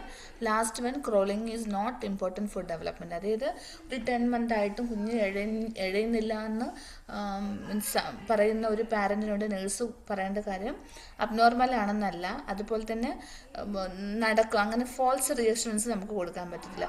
ചില കുഞ്ഞുങ്ങൾ എഴയുന്നതിൽ means ഇങ്ങനെ എഴഞ്ഞു പോകാതെ തന്നെ എന്ത് ചെയ്യും, അവരുടെ ചിലപ്പോൾ ഡിലേ വരും, അല്ലെങ്കിൽ എഴഞ്ഞിട്ട് പിന്നെ അത് എഴ ചെയ്യാണ്ട് അത് പെട്ടെന്ന് എണീച്ച് നിൽക്കുന്ന പിള്ളേരുമുണ്ട്. സോ അതുകൊണ്ട് നമ്മൾ പറയേണ്ട ഒരു ഹെൽത്ത് എഡ്യൂക്കേഷനിൽ മൊത്തത്തിലുള്ള ചിലർക്ക് ഈ ക്രോളിംഗ് ഉണ്ടാവത്തില്ല. അതൊരു നമ്മളിങ്ങനെ ഈ കമ്മ്യൂണിക്കേഷൻ വരുമ്പോൾ ശ്രദ്ധിക്കുക, നമ്മളെപ്പോഴും അവരെ വേദനിപ്പിക്കുന്ന രീതിയിലല്ല നമ്മൾ സംസാരിക്കേണ്ടത്, അവരെ കൺസോൾ ചെയ്യുന്ന രീതിയിൽ വേണം സംസാരിക്കേണ്ടത്. അപ്പോൾ തന്നേക്കുന്ന ഇതിനകത്ത് വെച്ചിട്ട് ഏതാണ് അവരുടെ ഓവറോൾ ഡെവലപ്മെൻറ്റ് എന്ത് ചെയ്യുക, അസസ് ചെയ്യുക എന്ന് നമ്മൾ അവർക്ക് ഹെൽത്ത് എഡ്യൂക്കേഷൻ കൊടുക്കുക. സോ യൂഷ്വലി 8 to 10 month ആകുമ്പോൾ കുഞ്ഞ് ക്രോൾ ചെയ്യണം. 10 month കഴിയുമ്പോഴത്തേക്കും പതുക്കെ പിടിച്ച് എണീക്കാനൊക്കെ തുടങ്ങും കുഞ്ഞ്. ഓക്കെ, പക്ഷെ ചില കുഞ്ഞുങ്ങളിൽ ഈ മൈൽ സ്റ്റോൺസ് ഇച്ചിരി ഡിലേ ആയി വരും. സോ എന്നാലും നമ്മൾ ഓവറോൾ ഡെവലപ്മെൻറ്റ് നമ്മൾ എന്ത് ചെയ്യുക, ചെക്ക് ചെയ്യുക. Then next one is fluid and electrolyte imbalance. Potassium, normal പൊട്ടാസ്യത്തിൻ്റെ ലെവൽ എത്രയാണ്? 135 to 145. ഇവിടെ 152 ആണ്. നിങ്ങൾ ഇപ്പം ഹൈപ്പർനെട്രീമിയ ഉള്ളപ്പോൾ എന്താ സംഭവിക്കുന്നത്? Peripheral oedema, hyper tension, thirst and dry mucous membrane, muscle spasm. നമുക്കറിയാം ഹൈപ്പർനെട്രീമിയ എപ്പോഴും ഉണ്ടാകുന്നത് സെൽസിൽ നിന്നും സോഡിയവും വാട്ടറും ബ്ലഡിലോട്ട് വരുമ്പോഴാണ് അപ്പം സെല്ലുലാർ സ്റ്റാർവിങ് ആണ് അവിടെ ഉണ്ടാകുന്നത്, സെല്ലുലാർ ഡീഹൈഡ്രേഷൻ ആണ് ഉണ്ടാകുന്നത്. സോ ഹൈപ്പർ നൈട്രീമിയയിൽ നമ്മളിപ്പോൾ അതിൻ്റെ മാനേജ്മെൻറ്റ് ഇന്നലെ നമ്മൾ പറഞ്ഞത്, ഈ സെല്ലുലാർ സ്റ്റാർവിങ് എന്ന് പറയുമ്പോൾ ഡീഹൈഡ്രേഷൻ നമ്മൾ എന്ത് ചെയ്യണം, ഫ്ലൂയിഡ് നമ്മൾ റീപ്ലേസ് ചെയ്യണം. ഇത് സെല്ലിന് യെസ്. ദെൻ അപ്പോൾ ഇവിടെ നമ്മൾ ശ്രദ്ധിക്കേണ്ടത് മെയിൻ സയൻസ് ആൻഡ് സിംറ്റംസ് എന്താണ്, തേഴ്സ്റ്റ് ഉണ്ടോ, ഡ്രൈ മ്യൂക്കസ് മെംബ്രെയിൻ നോക്കേണ്ടത്. Then next one is CKD. CKDയിൽ നമുക്കറിയാം ക്രോണിക് കിഡ്നി ഡിസീസാണ്, യൂറിൻ ഔട്ട്പുട്ട് കുറവായിരിക്കും. അപ്പോൾ പൊട്ടാസ്യം അക്യുമുലേറ്റ് ചെയ്തിട്ട് ഹൈപ്പർ കലീമിയ ഉണ്ടാകും. ഹൈപ്പർ കലീമിയയുടെ ഫസ്റ്റ് ഇമ്മീഡിയറ്റ് മാനേജ്മെൻറ്റ് എന്താ, കാൽഷ്യം ഗ്ലൂക്കോണേറ്റ് ആണ്. ഓക്കെ, അതുപോലെ തന്നെ hyperkalaemia value 6.8+ ECG tall TV വന്നുണ്ടെങ്കിൽ എമർജൻസി ആയിട്ട് കാൽഷ്യം അഡ്മിനിസ്റ്റർ ചെയ്യുക. അത് കഴിഞ്ഞിട്ട് പൊട്ടാസ്യം പൊട്ടാസ്യം മാനേജ്മെൻറ്റ് എങ്ങനെയാണ് ചെയ്യണമെന്ന് വെച്ചാൽ 10% ഡെക്സ്ട്രോസിൽ ഇൻസുലിൻ ആഡ് ചെയ്ത്, കാരണം ഇൻസുലിൻ പൊട്ടാസ്യത്തിനെ ബ്ലഡിൽ നിന്നും കുറയ്ക്കാനായിട്ടൊരു റോള് ഇൻസുലിനുണ്ട്. സോ 10% ഡെക്സ്ട്രോസിൽ ആഡ് ചെയ്യുന്നു, ഇൻസുലിൻ ആഡ് ചെയ്തിട്ട് പേഷ്യൻറ്റിന് കൊടുക്കുന്നു. അതും കഴിഞ്ഞിട്ടാണ് പിന്നെ എന്താ വരുന്നത്, സോഡിയം പോളിസ്റ്റൈറിൻ അങ്ങനെയുള്ള ഓറൽ തെറാപ്പി വരുന്നത്. ഇമ്മീഡിയറ്റ് മാനേജ്മെൻറ്റ് കാൽഷ്യം ഗ്ലൂക്കോണേറ്റ് ആണ് കൊടുക്കുന്നത്. ഓക്കെ, ഇവിടുത്തെ ക്വസ്റ്റ്യൻ വന്നിട്ട് CKD ഉള്ള പേഷ്യൻറ്റിന് പൊട്ടാസ്യം 6.5 ആണ്, പ്രയോറിറ്റി ഇൻ്റർവെൻഷൻ എന്താണ്, കാൽഷ്യം ഗ്ലൂക്കോണേറ്റ് ആണ്. ഓക്കെ, അതങ്ങനെ ചെയ്തില്ല എന്നുണ്ടെങ്കിൽ ലൈഫ് ത്രെറ്റനിങ് അരിത്മിയ വരും. നമ്മൾ കാൽഷ്യം ഗ്ലൂക്കോണേറ്റ് കൊടുക്കുന്നത് ആ ഒരു അരിത്മിയയിലോട്ട് പോവാണ്ട് ഹാർട്ടിൻ്റെ ആ ഒരു ഡിസ്റിതമിയ വരാണ്ട് ഹാർട്ടിനെ സ്റ്റെബിലൈസ് ചെയ്യാൻ വേണ്ടിയിട്ടാണ് കൊടുക്കുന്നത്. അതിനോടൊപ്പം തന്നെ കണ്ടിന്യൂസ് കാർഡിയാക് മോണിറ്ററിങ്ങും ചെയ്യുക. ഓക്കെ, നെക്സ്റ്റ് ക്വസ്റ്റ്യൻ 0.9% NS കിട്ടുന്ന പേഷ്യൻറ്റിന് ക്രാക്കിൾസ് ഡെവലപ്പ് ചെയ്തു, ഷോർട്ട്നെസ് ഓഫ് ബ്രെത്ത്. എന്താണ് പ്രയോറിറ്റി ആക്ഷൻ? ഇവിടെ IV rate, slow the IV rate and assess lung sound. Slow IV rate and assess lung, അത് ഫ്ലൂയിഡ് ഓവർലോഡിന്റെ സിംറ്റംസ് സിംറ്റമാണ്, pulmonary oedema ഉണ്ടാകാനുള്ള സിംറ്റമാണ്. So it should be monitored. Okay, then hypocalcaemia ഉള്ള, അതുപോലെ തന്നെ ഒരു ക്വസ്റ്റ്യൻ വരും തൈറോയ്ഡക്ടമി, അതുപോലെ തന്നെ ടോൺസിലക്ടമി ഒക്കെ കഴിഞ്ഞ പേഷ്യൻ്റ് ആണെന്നുണ്ടെങ്കിൽ പേഷ്യൻ്റ് ഇങ്ങനെ സോളോ ചെയ്യുന്നതായിട്ട് കണ്ടിട്ടുണ്ടെങ്കിൽ ദാറ്റ് ഇൻഡിക്കേറ്റ്സ് ബ്ലീഡിങ് ആണ് ഇൻഡിക്കേറ്റ് ചെയ്യുന്നത്. മനസ്സിലായോ? ചിലപ്പോൾ എൻ്റെ വൈറ്റൽ സൈൻസ് നോക്കുക, അപ്പോൾ അത് ബ്ലീഡിങ് സസ്പെക്ട് ചെയ്യുന്നു, it should be inform to the physician. അതൊന്ന്. പിന്നെ അതുപോലെ തന്നെ ഷോക്കിലോട്ട് പോകാണ്ട് മാനേജ്മെൻറ്റ് നമ്മൾ ചെയ്യുക. ഇനി വേറൊരു കാര്യം, ഇത് റിലേറ്റ് ചെയ്ത് ഞാൻ പറയുന്നതാണ്. തൈറോയ്ഡക്ടമി ചെയ്യുന്ന പേഷ്യൻറ്റിന് ആക്സിഡൻ്റലി പാരാതൈറോയ്ഡ് ഗ്ലാൻഡും റിമൂവ് ചെയ്യാനുള്ള, ആക്സിഡൻ്റലി അല്ലെങ്കിൽ ചിലപ്പം അതിൻ്റെ കൂട്ടപ്പം, അപ്പം parathyroid gland parathyroid hormone produce ചെയ്യുന്നു. ഈ പാരാതൈറോയ്ഡ് ഹോർമോണാണ് ബ്ലഡിൽ കാൽഷ്യത്തിൻ്റെ അളവ് കൂട്ടുന്നത്. മനസ്സിലായോ? അപ്പോൾ പാരാതൈറോയ്ഡ് ഗ്ലാൻഡ് റിമൂവ് ആകുമ്പോഴത്തേക്കും PTHൻ്റെ അളവ് കുറയും. സോ ബ്ലഡിൽ കാൽഷ്യത്തിൻ്റെ അളവ് എന്ത് ചെയ്യുന്നു? കുറയുന്നു. ഓക്കെ, കാൽസിറ്റോണിൻ ബ്ലഡിൽ കാൽഷ്യത്തിൻ്റെ അളവ് കുറയ്ക്കുന്നു, ബ്ലഡിൽ കാൽഷ്യത്തിൻ്റെ അളവ് കൂട്ടുന്നത് PTH ആണ് കൂട്ടുന്നത്. സോ PTHൻ്റെ അളവ് അവിടെ കുറയുന്നുണ്ട്, അവിടെ അവർക്ക് എന്ത് വരാൻ ചാൻസ് കൂടുതലാണ്? ഹൈപ്പോ കാൽസ്യമി വരാനുള്ള ചാൻസ് കൂടുതൽ. ചോസ്റ്റിക് സൈൻ, ട്രോസി സൈൻ ഒക്കെയാണ് അതിൻ്റെ മെയിൻ ഹൈപ്പോ കാൽസ്യമia സിംറ്റംസ്. മെയിനായിട്ടും കാർപ്പോപീഡൽ സ്പാസം, അതാണ് ട്രോസി സൈൻ. ഈ ചീക്ക് ഒരു സൈഡിലോട്ട് ഇങ്ങനെ ട്വിസ്റ്റ് ചെയ്ത് പോകുന്നതാണ് ചോസ്റ്റിക് സൈൻ എന്ന് പറയുന്നത്. അത് യൂഷ്വലി ഹൈപ്പോകാൽസീമിയ കുറയുമ്പോൾ ന്യൂറോമസ്കുലർ എക്സൈറ്റബിലിറ്റി ആണ് ഉണ്ടാകുന്നത്. സോ ഹൈപ്പോകാൽസീമിയയിൽ മെയിനായിട്ടും നോട്ടീസ് ചെയ്യുന്ന സിംറ്റംസ് എന്താണ്? ചോസ്റ്റിക് ആൻഡ് ട്രോസി സൈൻ. പോളിയൂറിയ ഉണ്ടാവത്തില്ല, ഹൈപ്പർ ഗ്ലൈസീമിയ ഉണ്ടാവത്തില്ല, ബ്രഡിക്കാർഡിയ ഉണ്ടാവത്തില്ല. ഓക്കെ, ദെൻ കാർഡിയക് ഡിസോർഡേഴ്സ് നമുക്കറിയാം, പൾമണറി സിംറ്റം പ്ലസ് ഇവിടെ ഇപ്പോൾ എല്ലാം ഉണ്ട്. എന്താണ്? ക്ലയൻറ്റ് വിത്ത് ഹാർട്ട് ഫെയിലിയർ, പേഷ്യൻറ്റിന് കുഴപ്പമില്ല, ബയലാറ്ററൽ ക്രാക്കിൾസ്, ഡിസ്നിയ, അതുപോലെ തന്നെ എഡിമ, ഇതെല്ലാം ഉണ്ട്. എന്തെവിടെ ഇൻഡിക്കേറ്റ് ചെയ്യുന്നത്? റിസ്ക് ഫോർ ഇൻഫെക്ഷൻ ആണോ ഇൻഡിക്കേറ്റ് ചെയ്യുന്നത്? പേഷ്യൻ്റ് ഒരു ക്ലയൻറ്റിന് ഹാർട്ട് ഫെയിലിയർ ആണ്, പ്ലസ് പൾമണറി സിംറ്റം ഉണ്ട്, സിസ്റ്റമിക് സിംറ്റം ഉണ്ട്. ഓക്കെ, സോ ഇവിടുത്തെ പ്രയോറിറ്റി നഴ്സിംഗ് ഡയഗ്നോസിസ് ആണ് ചോദിച്ചിരുന്നത്. Which is the priority nursing diagnosis? Options: risk for infection, impaired gas exchange, anxiety, ineffective coping. തന്നിരിക്കുന്ന ഓപ്ഷൻസിൽ ഏതാണ്? എന്താ സംഭവിക്കുന്നത്? ഹാർട്ട് ഫെയിലിയറിൽ എന്താ സംഭവിക്കുന്നത്? Heart is not able to pump adequate blood. Okay, so there is a regurgitation of the അല്ലെങ്കിൽ backflow of the blood to the lungs and to the എന്താണ് right side of the heart. So ആദ്യം left side heart failure, then it lead to right side heart failure. ഇവിടെ completely heart failure എന്ന് already പറഞ്ഞു. Okay, so പേഷ്യൻറ്റിന് രണ്ട് symptom ഉണ്ട്. അപ്പോൾ ഇവിടെ എന്താണ് മെയിനായിട്ടുള്ള nursing diagnosis? Impaired gas exchange ആണ്. നമുക്കറിയാം ഇങ്ങനെയുള്ള പ്രയോറിറ്റി ക്വസ്റ്റ്യൻസ് വരുമ്പോൾ ഏതാണ് സ്ട്രാറ്റജി നമ്മൾ അപ്ലൈ ചെയ്യേണ്ടത്? ABC പ്രയോറിറ്റി ആണ് അപ്ലൈ ചെയ്യേണ്ടത്. ഓക്കെ, ഇവിടെ തന്നേക്കുന്നതിനകത്ത് ABC ഏതാണ്? Gas exchange circulation. അല്ല, ആക്ച്വലി ഗ്യാസ് എക്സ്ചേഞ്ച് സർക്കുലേഷൻ അല്ല, മീൻസ് ഇവിടെ വന്നത് എയർവേ ബ്രീത്തിങ്ങിൽ പെടും. കാരണം അവിടെ സർക്കുലേഷൻ ആണ്, പ്ലസ് അതിന്റെ പ്രയോറിറ്റി വരുമ്പോഴത്തേക്കും ഇമ്പേർഡ് ഗ്യാസ് ഡിസ്നിയ ഉണ്ട്, ക്രാക്കിൾസ് എല്ലാം ഉണ്ട്. ഓക്കെ, സോ ഇവിടെ എന്താണ് ഇവിടുത്തെ പ്രയോറിറ്റി ആക്ഷൻ എന്ന് പറയുന്നത്? ഇമ്പേർഡ് ഗ്യാസ് എക്സ്ചേഞ്ച് ആണ്. ഓക്കെ, അത് ഞാനിപ്പോൾ അറിയണ്ടല്ലോ, ഓൾറെഡി ഞാൻ ഇന്നലെ ഡീറ്റെയിൽ ആയിട്ട് പറഞ്ഞതാ, കുഴപ്പമില്ലല്ലോ അത്. ഓക്കെ, പിന്നെ ഏട്രിയൽ ഫിബ്രിലേഷൻ നമുക്കറിയാം. ഏട്രിയം, ഇനി ഞാനൊരു ഇതും കൂടെ കാണിച്ചു തരാവേ. ഏട്രിയൽ ഫിബ്രിലേഷൻ്റെ അത് ഇന്നലെ എനിക്ക് തോന്നുന്നത്, ഇന്ന് ഞാൻ ക്ലാസ് അവർക്ക് എടുത്തായിരുന്നു, പക്ഷെ ആ സമയത്ത് ശ്രീനെ കിട്ടിയില്ല, അതുകൊണ്ട് ഞാൻ കുഴപ്പമില്ല.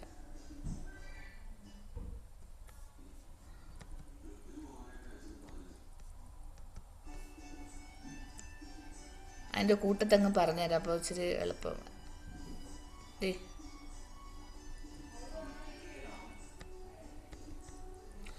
ഇത് സ്ക്രീന് ഞാനിപ്പോൾ എടുത്ത സ്ക്രീൻ കാണാവോ? ഇല്ലല്ലോ, കാണാമോ? ക്വസ്റ്റ്യന്റെ സ്ക്രീനാണ് കാണുന്നത്. ആ, ഓക്കെ.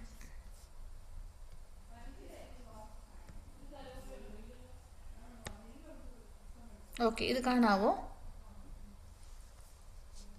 കാണാമോ?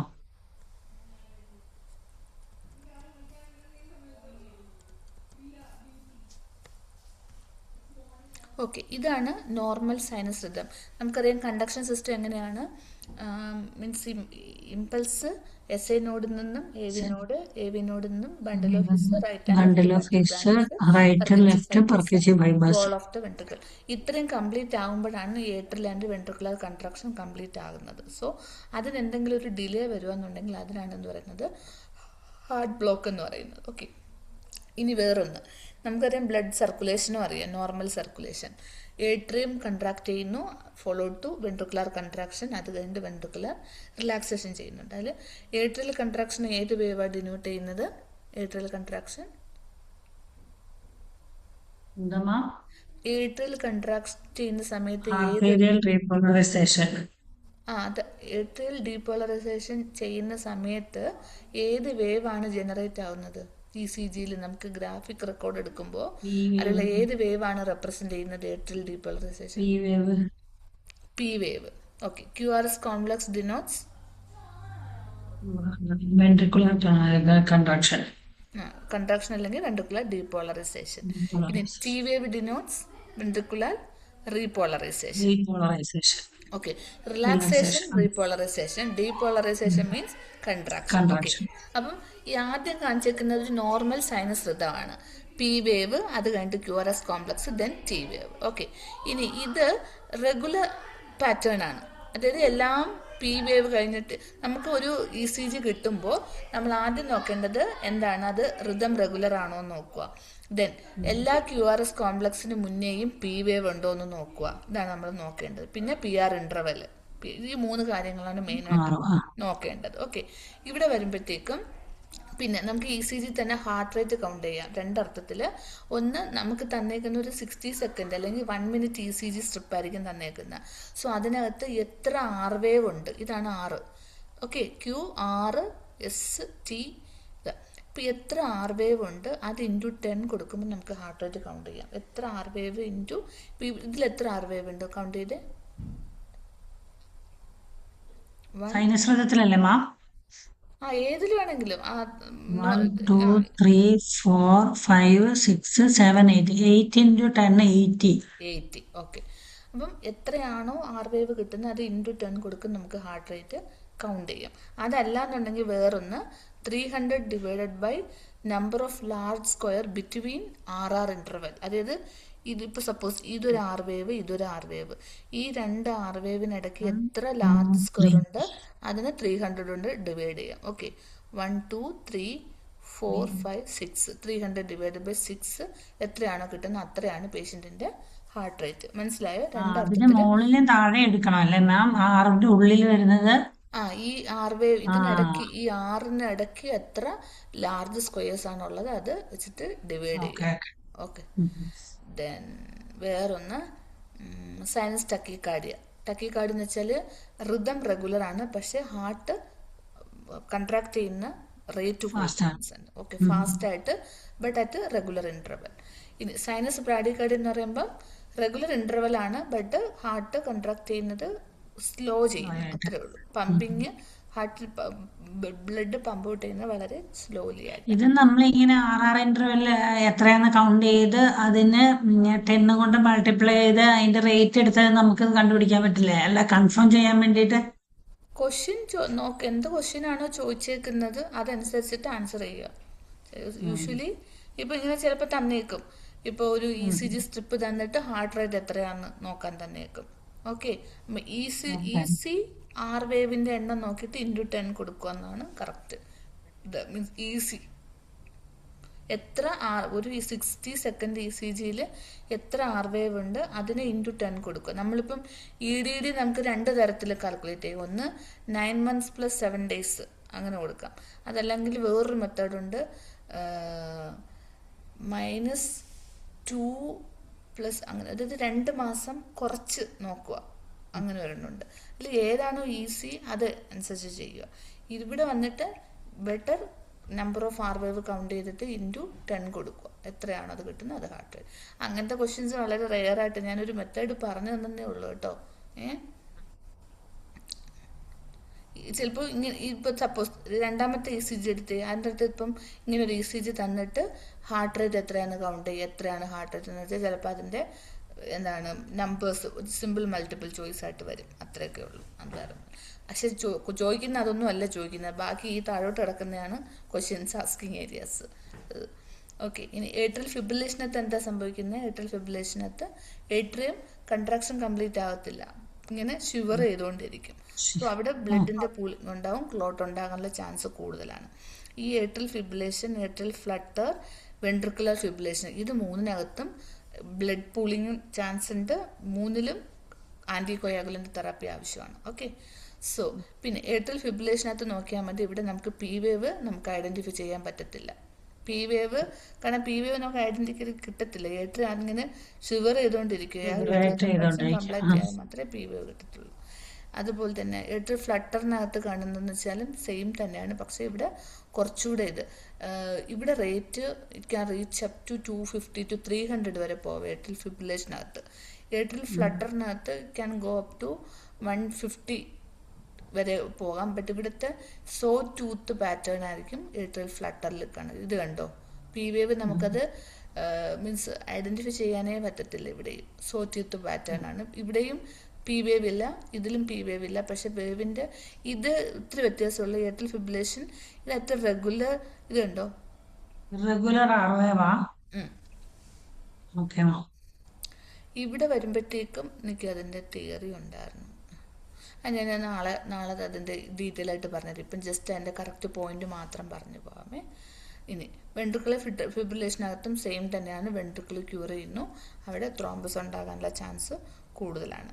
പിന്നെ VF എമർജൻസി ആണ്, ഡീഫിബ്രിലേഷൻ ആണ് മാനേജ്മെന്റ്. ഓക്കെ, അതുപോലെ തന്നെ ഇവിടെ എല്ലാം തന്നെ ആന്റി അരിത്മിക് ഡ്രഗ്സ് കൊടുക്കും, അമിയോഡറോൺ കൊടുക്കും, അതുപോലെ തന്നെ ഓക്സിജൻ അഡ്മിനിസ്റ്റർ ചെയ്യും, കാരണം ഹൈപ്പോക്സിയ വരുന്നു. ഇനി VT 2 തരത്തിലുണ്ട്, പോളിമോർഫിക്കും ഉണ്ട്, മോണോമോർഫിക്കും ഉണ്ട്. ഇപ്പൊ ഈ കാണിച്ചേക്കുന്നത് മോണോമോർഫിക് VT ആണ്. അതായത് ഒരു പോയിന്റിൽ നിന്നും എന്താണ് റാപ്പിഡായിട്ട് ഉള്ള ആ ഒരു ഇലക്ട്രിക്കൽ ഇമ്പൾസിൻ്റെ ഇതുകൊണ്ട് റാപ്പിഡ് ഹാർട്ട് റേറ്റ് ഉണ്ടാകുന്നതാണ് ദിസ് വൺ മോണോമോർഫിക് VT.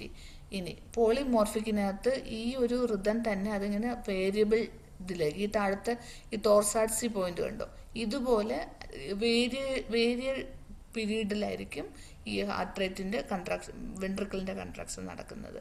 ഇവിടുത്തെ VTയുടെ മെയിൻ മാനേജ്മെന്റ്, സപ്പോസ് ഇപ്പം പൾസ്ലെസ് VT ഉണ്ട്, പൾസുള്ള വി ടി ഉണ്ട്. പേഷ്യൻ്റ് സ്റ്റേബിളാണ്, പേഷ്യൻറ്റിന് പൾസ് ഉണ്ടെന്നുണ്ടെങ്കിലും നമ്മൾ എന്ത് ചെയ്യുക, പേഷ്യൻറ്റിന് അവിടെ ഓക്സിജൻ അഡ്മിനിസ്റ്റർ ചെയ്യുക, അതുപോലെ തന്നെ ആൻറ്റി ആരിത്മിക് ഡ്രഗ് കൊടുക്കുക. കാർഡിയോ വേർഷനാണ് പേഷ്യൻറ്റിന് പൾസ് ഉണ്ടെന്നെങ്കിൽ. സപ്പോസ് പൾസ് ഇല്ല എന്നുണ്ടെങ്കിൽ, പൾസ്ലെസ് വി ടി എന്നുണ്ടെങ്കിൽ ഡീഫിബ്രിലേഷനാണ് മാനേജ്മെൻറ്റ്, ഇമ്മീഡിയറ്റ് മാനേജ്മെൻറ്റ്. അത് അങ്ങനെ വരത്തുള്ളൂ കേട്ടോ. അതായത് ഇങ്ങനത്തെ ഋതമൊക്കെ തന്നിട്ട് എന്ത് മാനേജ്മെൻറ്റ് എന്നൊക്കെ ആയിരിക്കും ചോദിക്കുന്നത്. അപ്പോൾ പൾസ്ലെസ് വി ടിയുടെ മാനേജ്മെൻറ്റ് എന്താണ്? ഡീഫിബ്രിലേഷനാണ് മാനേജ്മെൻറ്റ്. ഇനി ടോർസാക്സി പോയിന്റ് യൂഷ്വലി ഹൈപ്പോ മെഗ്നീഷ്യമേ ഉണ്ടാവുന്നത്. ഇവിടെ ഈ QRS കോംപ്ലക്സിന് ട്വിസ്റ്റിംഗ് ആണ് ഉണ്ടാകുന്നത്. അതുകൊണ്ട് ഇടയ്ക്കിടയ്ക്ക് അത് ചുരുങ്ങിയതുപോലെ ഇങ്ങനെ കാണിക്കും, ട്വിസ്റ്റിംഗ് അപ്പിയറൻസ് ആയിരിക്കും ഈ ഒരു QRS കോംപ്ലക്സിന്. ഇവിടെ നമ്മൾ മെഗ്നീഷ്യം അഡ്മിനിസ്റ്റർ ചെയ്യുന്നു. എന്താണ് അഡ്മിനിസ്റ്റർ? Magnesium sulphate. ഇത് ഫസ്റ്റ് ഡിഗ്രി. ഈ ഹാർട്ട് ബ്ലോക്ക് എന്ന് വെച്ചാൽ നേരത്തെ പറഞ്ഞ പോലെ SA നോഡിൽ നിന്നും AV നോഡിലോട്ട് വരാൻ കണ്ടക്ഷൻ ഡിലേ, അല്ലെങ്കിൽ SA നോഡ് ഇമ്പൾസ് ജനറേറ്റ് ചെയ്യുന്നില്ല, AV നോഡിൽ നിന്ന് ജനറേറ്റ് ചെയ്യുന്നു. അങ്ങനെ ആ ഒരു കണ്ടക്ഷൻ്റെ, ആ ഇമ്പൾസ് കണ്ടക്ഷന് പാസേജിൽ ഉണ്ടാകുന്ന ആ ഒരു ഡിലേ അനുസരിച്ചിട്ടാണ് ഹാർട്ട് ബ്ലോക്കിനെ തരംതിരിച്ചേക്കുന്നത്. ഹാർട്ട് ബ്ലോക്കിൽ മെയിനായിട്ട് നമ്മൾ നോക്കേണ്ടത് PR ഇൻ്റർവെലാണ് നോക്കേണ്ടത്. അതായത് ഈ P വേവും ഈ R വേവും ഇടയ്ക്കുള്ള ആ ഒരു ഡിസ്റ്റൻസ് ആണ് നോക്കേണ്ടത്. ഓക്കെ, ഫസ്റ്റ് ഡിഗ്രി ഈ ഫസ്റ്റ് ഡിഗ്രിയില് P വേവും R വേവും തമ്മിലാ, മറ്റേ PQRലേക്കാളും കൂടുതലല്ലേ? P വേവും R വേവും തമ്മിലുള്ള അങ്ങനെയല്ല. ഫസ്റ്റ് ഡിഗ്രിക്കകത്ത് നമുക്ക് 3 വേവ് ഉണ്ട്. ഓക്കോ, അതായത് പി വേവ് ഉണ്ട്, QRS കോംപ്ലക്സ് ഉണ്ട്, T വേവ് ഉണ്ട്, 3 ഉണ്ട്. ഓക്കെ, പക്ഷേ ഈ PR ഇന്റർവെല് P വേവും ഏട്രിയം കൺട്രാക്ട് ചെയ്തിട്ട് കുറച്ച് വെൻട്രിക്കുലാർ കൺട്രാക്ട് ചെയ്യാനായിട്ട് കുറച്ചൊരു ഡിലേ വരുന്നു. ഓക്കെ, അതാണ് first degree heart block. PR interval regular ആയിരിക്കും, ബട്ട് അത് 0.20 സെക്കൻഡിനേക്കാളും കൂടുതലായിരിക്കും. അവിടെ പ്രത്യേകിച്ച് അങ്ങനെ സിംറ്റംസ് ഒന്നും ഉണ്ടാകണമെന്നില്ല. ഓക്കെ, സെക്കൻഡ് ഡിഗ്രി 2 തരത്തിലുണ്ട്. മൊബിൻസ് ടൈപ്പ് 1ഉം മൊബിൻസ് ടൈപ്പ് 2ഉം അല്ലേ? അതായത് ഈ PR ഇന്റർവെല് നോക്കുമ്പം ഇത് കണ്ടോ, ഇത് കുറച്ചുകൂടെ വലുതാക്കി കാണിച്ചു തരാം. ഓക്കെ, P വേവും R വേവും തമ്മിലുള്ള ആ ഒരു ഡിസ്റ്റൻസ് ഉണ്ട്, PR ഇന്റർവെല്. ഇത് കൂടി കൂടി വരും.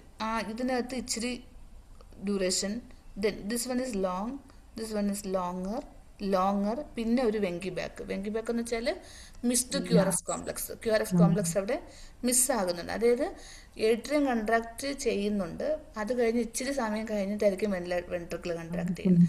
നെക്സ്റ്റ് വരുമ്പോൾ കുറച്ചും കൂടെ സമയം എടുത്തിട്ടായിരിക്കും വെൻട്രിക്കിൾ കൺട്രാക്ട് ചെയ്യുന്നത്. അതിങ്ങനെ നീണ്ട് അവസാനമാകുമ്പോൾ വെൻട്രിക്കിൾ കൺട്രാക്ഷൻ ഇല്ലാണ്ടാകുന്നു, QRS കോംപ്ലക്സ് ഇല്ലാണ്ടാകുന്നു. അത് സെക്കൻഡ് ഡിഗ്രി, അതാണ് മൊബിൻസ് ടൈപ്പ് 1. പ്രൊലോങ് PR ഇന്റർവെൽ ആയിട്ട് വെങ്കി ബാക്ക് ആകുന്നതാണ് ഏത്? First degree heart block. അതായത് PR ഇന്റർവെൽ പ്രൊലോങ്ങേഷൻ, അത് ലോങ്ങസ്റ്റ് ദെൻ ഡ്രോപ്ഡ്, അല്ലെങ്കിൽ Venky back. Longest then drop, അതായത് കുറച്ച് കൂടി മൂന്നാമത്തെ ഡ്രോപ്പ് ആവും അല്ലേ? ഡ്രോപ്പ് ആവും. ഇനി സെക്കൻഡ് ഡിഗ്രി ഇത് മൊബിൻസ് ടൈപ്പ് 2-നകത്താണെങ്കിൽ വരുമ്പോഴത്തേക്കും PR ഇന്റർവെൽ അവിടെ പ്രത്യേകിച്ച് മാറ്റമൊന്നുമില്ല, പക്ഷേ ഇടയ്ക്കിടയ്ക്ക് QRS കോംപ്ലക്സ് കാണത്തില്ല. ഇത് കണ്ടോ, അതായത് ഓരോ QRS കോംപ്ലക്സിന് മുന്നേ നമുക്ക് 2-3 കൂടുതൽ എന്ത് കിട്ടും? P വേവ് കിട്ടും. ഇടയ്ക്കിടയ്ക്ക് QRS കോംപ്ലക്സ് ഇല്ല, അതായത് ഇടയ്ക്കിടയ്ക്ക് വെൻട്രിക്കിൾ കൺട്രാക്ട് ചെയ്യുന്നില്ല. അതാണ് മൊബിൻസ് ടൈപ്പ് 2 ഹാർട്ട് ബ്ലോക്ക്. മനസ്സിലായോ? ഇത് കണ്ടോ, ഈ വേവ് എടുക്കുമ്പോഴത്തേക്കും QRS T ഉണ്ട്. നെക്സ്റ്റ് വേവ് കഴിഞ്ഞിട്ട് ഇവിടെ ഒരു QRS ഇല്ല, P വേവും ഉള്ളൂ. ഓക്കെ, നെക്സ്റ്റ് വരുമ്പോൾ P കഴിഞ്ഞു, പിന്നെ ഒരു QRS ഇല്ല, പിന്നെ ഒരു P കഴിഞ്ഞ് QRS വരുന്നുണ്ടല്ലേ? അതെ, ഇടയ്ക്കിടയ്ക്ക് വെൻട്രിക്കിൾ കൺട്രാക്ട് ചെയ്യത്തില്ല. ഇവിടെ വരുമ്പോഴത്തേക്കും PR ഇന്റർവെല് പ്രൊലോങ് ആയിട്ടാണ് വെങ്കി ബാക്ക് ഉണ്ടാകുന്നത്. PR ഇന്റർവെല് പ്രൊലോങ്ങേഷൻ ആയിട്ടല്ല മിസ്ഡ് QRS കോംപ്ലക്സ് ഉണ്ടാകുന്നത്. ഇടയ്ക്കിടയ്ക്ക് QRS കോംപ്ലക്സ് ഉണ്ടാകുന്നുണ്ട്. ഓക്കെ, ഇനി തേർഡ് ഡിഗ്രിക്ക് വരുമ്പോഴത്തേക്കും P വേവും QRS കോംപ്ലക്സ് തമ്മിൽ ഒരു ബന്ധവുമില്ല. അതായത് ഏട്രിയത്തിന് തോന്നുമ്പോൾ കൺട്രാക്ട് ചെയ്യും, വെൻട്രിക്കിളിന് തോന്നുമ്പോൾ കൺട്രാക്ട് ചെയ്യും. No relationship between. മനസ്സിലായോ? ഹാർട്ട് ആ ബ്ലോക്കിനകത്ത് ശരിക്കും കണ്ടക്ഷൻ ഡിലേ ആണ് വരുന്നത്. ആ കണ്ടക്ഷൻ ഡിലേ എന്ന് വെച്ചാൽ ഇമ്പൾസ് എസ് ഐ നോഡിൽ ജനറേറ്റ് ചെയ്ത് ഈ വോൾ ഓഫ് ദ വെൻട്രിക്കിൾ എത്തിയാലേ വെൻട്രിക്കുലർ കൺട്രാക്ഷൻ കംപ്ലീറ്റ് ആയിട്ട് ഹാർട്ടിന്റെ കൺട്രാക്ഷൻ സംഭവിക്കത്തുള്ളൂ. ഇവിടെ വരുമ്പോൾ ഈ ഇമ്പൾസിന്റെ കണ്ടക്ഷൻ ഡിലേ അനുസരിച്ചിട്ടാണ് എന്ത് പറയുന്നത്, ഹാർട്ട് ബ്ലോക്ക്. ഫസ്റ്റ് ഡിഗ്രിക്കകത്താണെങ്കിൽ എന്താ സംഭവിക്കുന്നത്, പി ആർ ഉണ്ട്, എല്ലാം നടക്കുന്നുണ്ട്, ഏട്രിയം കൺട്രാക്ട് ചെയ്യുന്നുണ്ട്, വെൻട്രിക്കിളും കൺട്രാക്ട് ചെയ്യുന്നുണ്ട്, പക്ഷേ പക്ഷെ ഏട്രിയം പിയും കൺട്രാക്ട് ചെയ്ത് ആറും തമ്മിൽ ഇച്ചിരി ഡിലേ ചെറിയൊരു വരുന്നതേ ഉള്ളൂ. വ്യത്യാസമുണ്ട്. ഇനി സെക്കൻഡ് ഡിഗ്രിക്കകത്ത് എന്താണ്, മൊബിൻസ് ടൈപ്പ് ഇത് 1-നകത്ത് P contract R interval long prolongation ആയിട്ട് ഡ്രോപ്ഡ് ലോങ്ങസ്റ്റ് ക്യൂറസ് പിന്നെ complex. Drop down. Yes, Mobitz type 2-ലാണെന്നുണ്ടെങ്കിൽ ലോങ്ങസ്റ്റ് ഡ്രോപ്പ് ഡൗൺ. ഇടക്കിടക്ക്. യെസ്. ഇടയ്ക്കിടയ്ക്ക് കോൺസ്റ്റന്റ് തേർഡ് ആയിട്ടല്ല, ഡിഗ്രിക്കകത്ത് തോന്നുന്നു വരുമ്പോഴത്തേക്കും ഏട്രിയവും നോ മീൻസ് പി റിലേഷൻ. വേവും ക്യൂറസ് കോംപ്ലക്സും തമ്മിൽ ഒരു ഡിഫറൻസും. ഞാൻ ഇ സി ജി എനിക്ക് തോന്നുന്നു ഇ സി ജി ഷാരോൺ എടുത്തെന്ന് തോന്നുന്നു, അല്ലയോ? എടുത്ത് തന്നില്ലയോ കാർഡിയോ വാസ്കുലാറിൽ? എടുത്തു തന്നായിരുന്നു. ഷാരോ മാഡത്തിന്റെ ഇല്ല, ഞാൻ കാർഡിയോവാസ്കുലർ മീൻസ് എനിക്ക് കിട്ടിയിട്ടില്ല ക്ലാസ്സൊന്നും. ഞാൻ മാഡത്തിന്റെ ആ ലാസ്റ്റത്തെ ആ ക്വസ്റ്റ്യൻ അനലൈസിസിൽ ആണല്ലോ അധികം കയറിയത്. ഓക്കെ അപ്പൊ ഓക്കെ. മീൻസ് എനിക്ക് ഈ ഒരു സെക്ഷൻ ഒന്നും ക്ലാസ് എനിക്ക് കിട്ടിയിട്ടേ ഇല്ല. അല്ല, അന്ന് പറഞ്ഞു ഇത് കാർഡിയോളജി ഓക്കെയാന്ന് പറഞ്ഞായിരുന്നോ ഷാരോന്റെ അടുത്ത്? കാർഡിയോളജി കാർഡിയോളജി കുഴപ്പമില്ല, അല്ലാതെ ഈ ECG അറിയത്തില്ലായിരുന്നു മാം. പിന്നെ നമുക്ക് അങ്ങനെ ഒരു എന്റെ ടൈം അനുസരിച്ച് മാമിന് എന്നെ കിട്ടാത്തോണ്ടാണ് മാം ഇങ്ങനെ ചോദിച്ചായിരുന്നു ഫ്രീ ആണോ എന്ന്. Okay okay. അപ്പൊ അല്ല, ഞാൻ എനിക്ക് ചോദിച്ചത്. മീൻസ് ഇങ്ങോട്ട് വരുന്നതിന്റെ അങ്ങനെയൊക്കെ ആയിട്ട് മീൻസ് ബാക്കി തിരക്കായി പോയി. Congestive heart failure, right heart failure ഒക്കെ ആ ഒരു കിട്ടിയായിരുന്നു. ഐഡിയ ഉണ്ടായിരുന്നു. ഓക്കെ ECG എനിക്ക് അറിയത്തില്ലായിരുന്നു മാം. ഓക്കെ. ആ കുഴപ്പമില്ല. ഇതിപ്പം ഏകദേശം ഒരു ഐഡിയ കിട്ടിയില്ല. ഞാൻ ഇന്ന് നോട്ട് ആ അയച്ചേക്കാവേ. നോട്ട് ആ അയച്ചേക്കാം, അതൊന്ന് ഗോ ത്രൂ ചെയ്യാൻ ക്വസ്റ്റ്യനും കൂടെ അയച്ചേക്കാം അതിൻ്റെത്.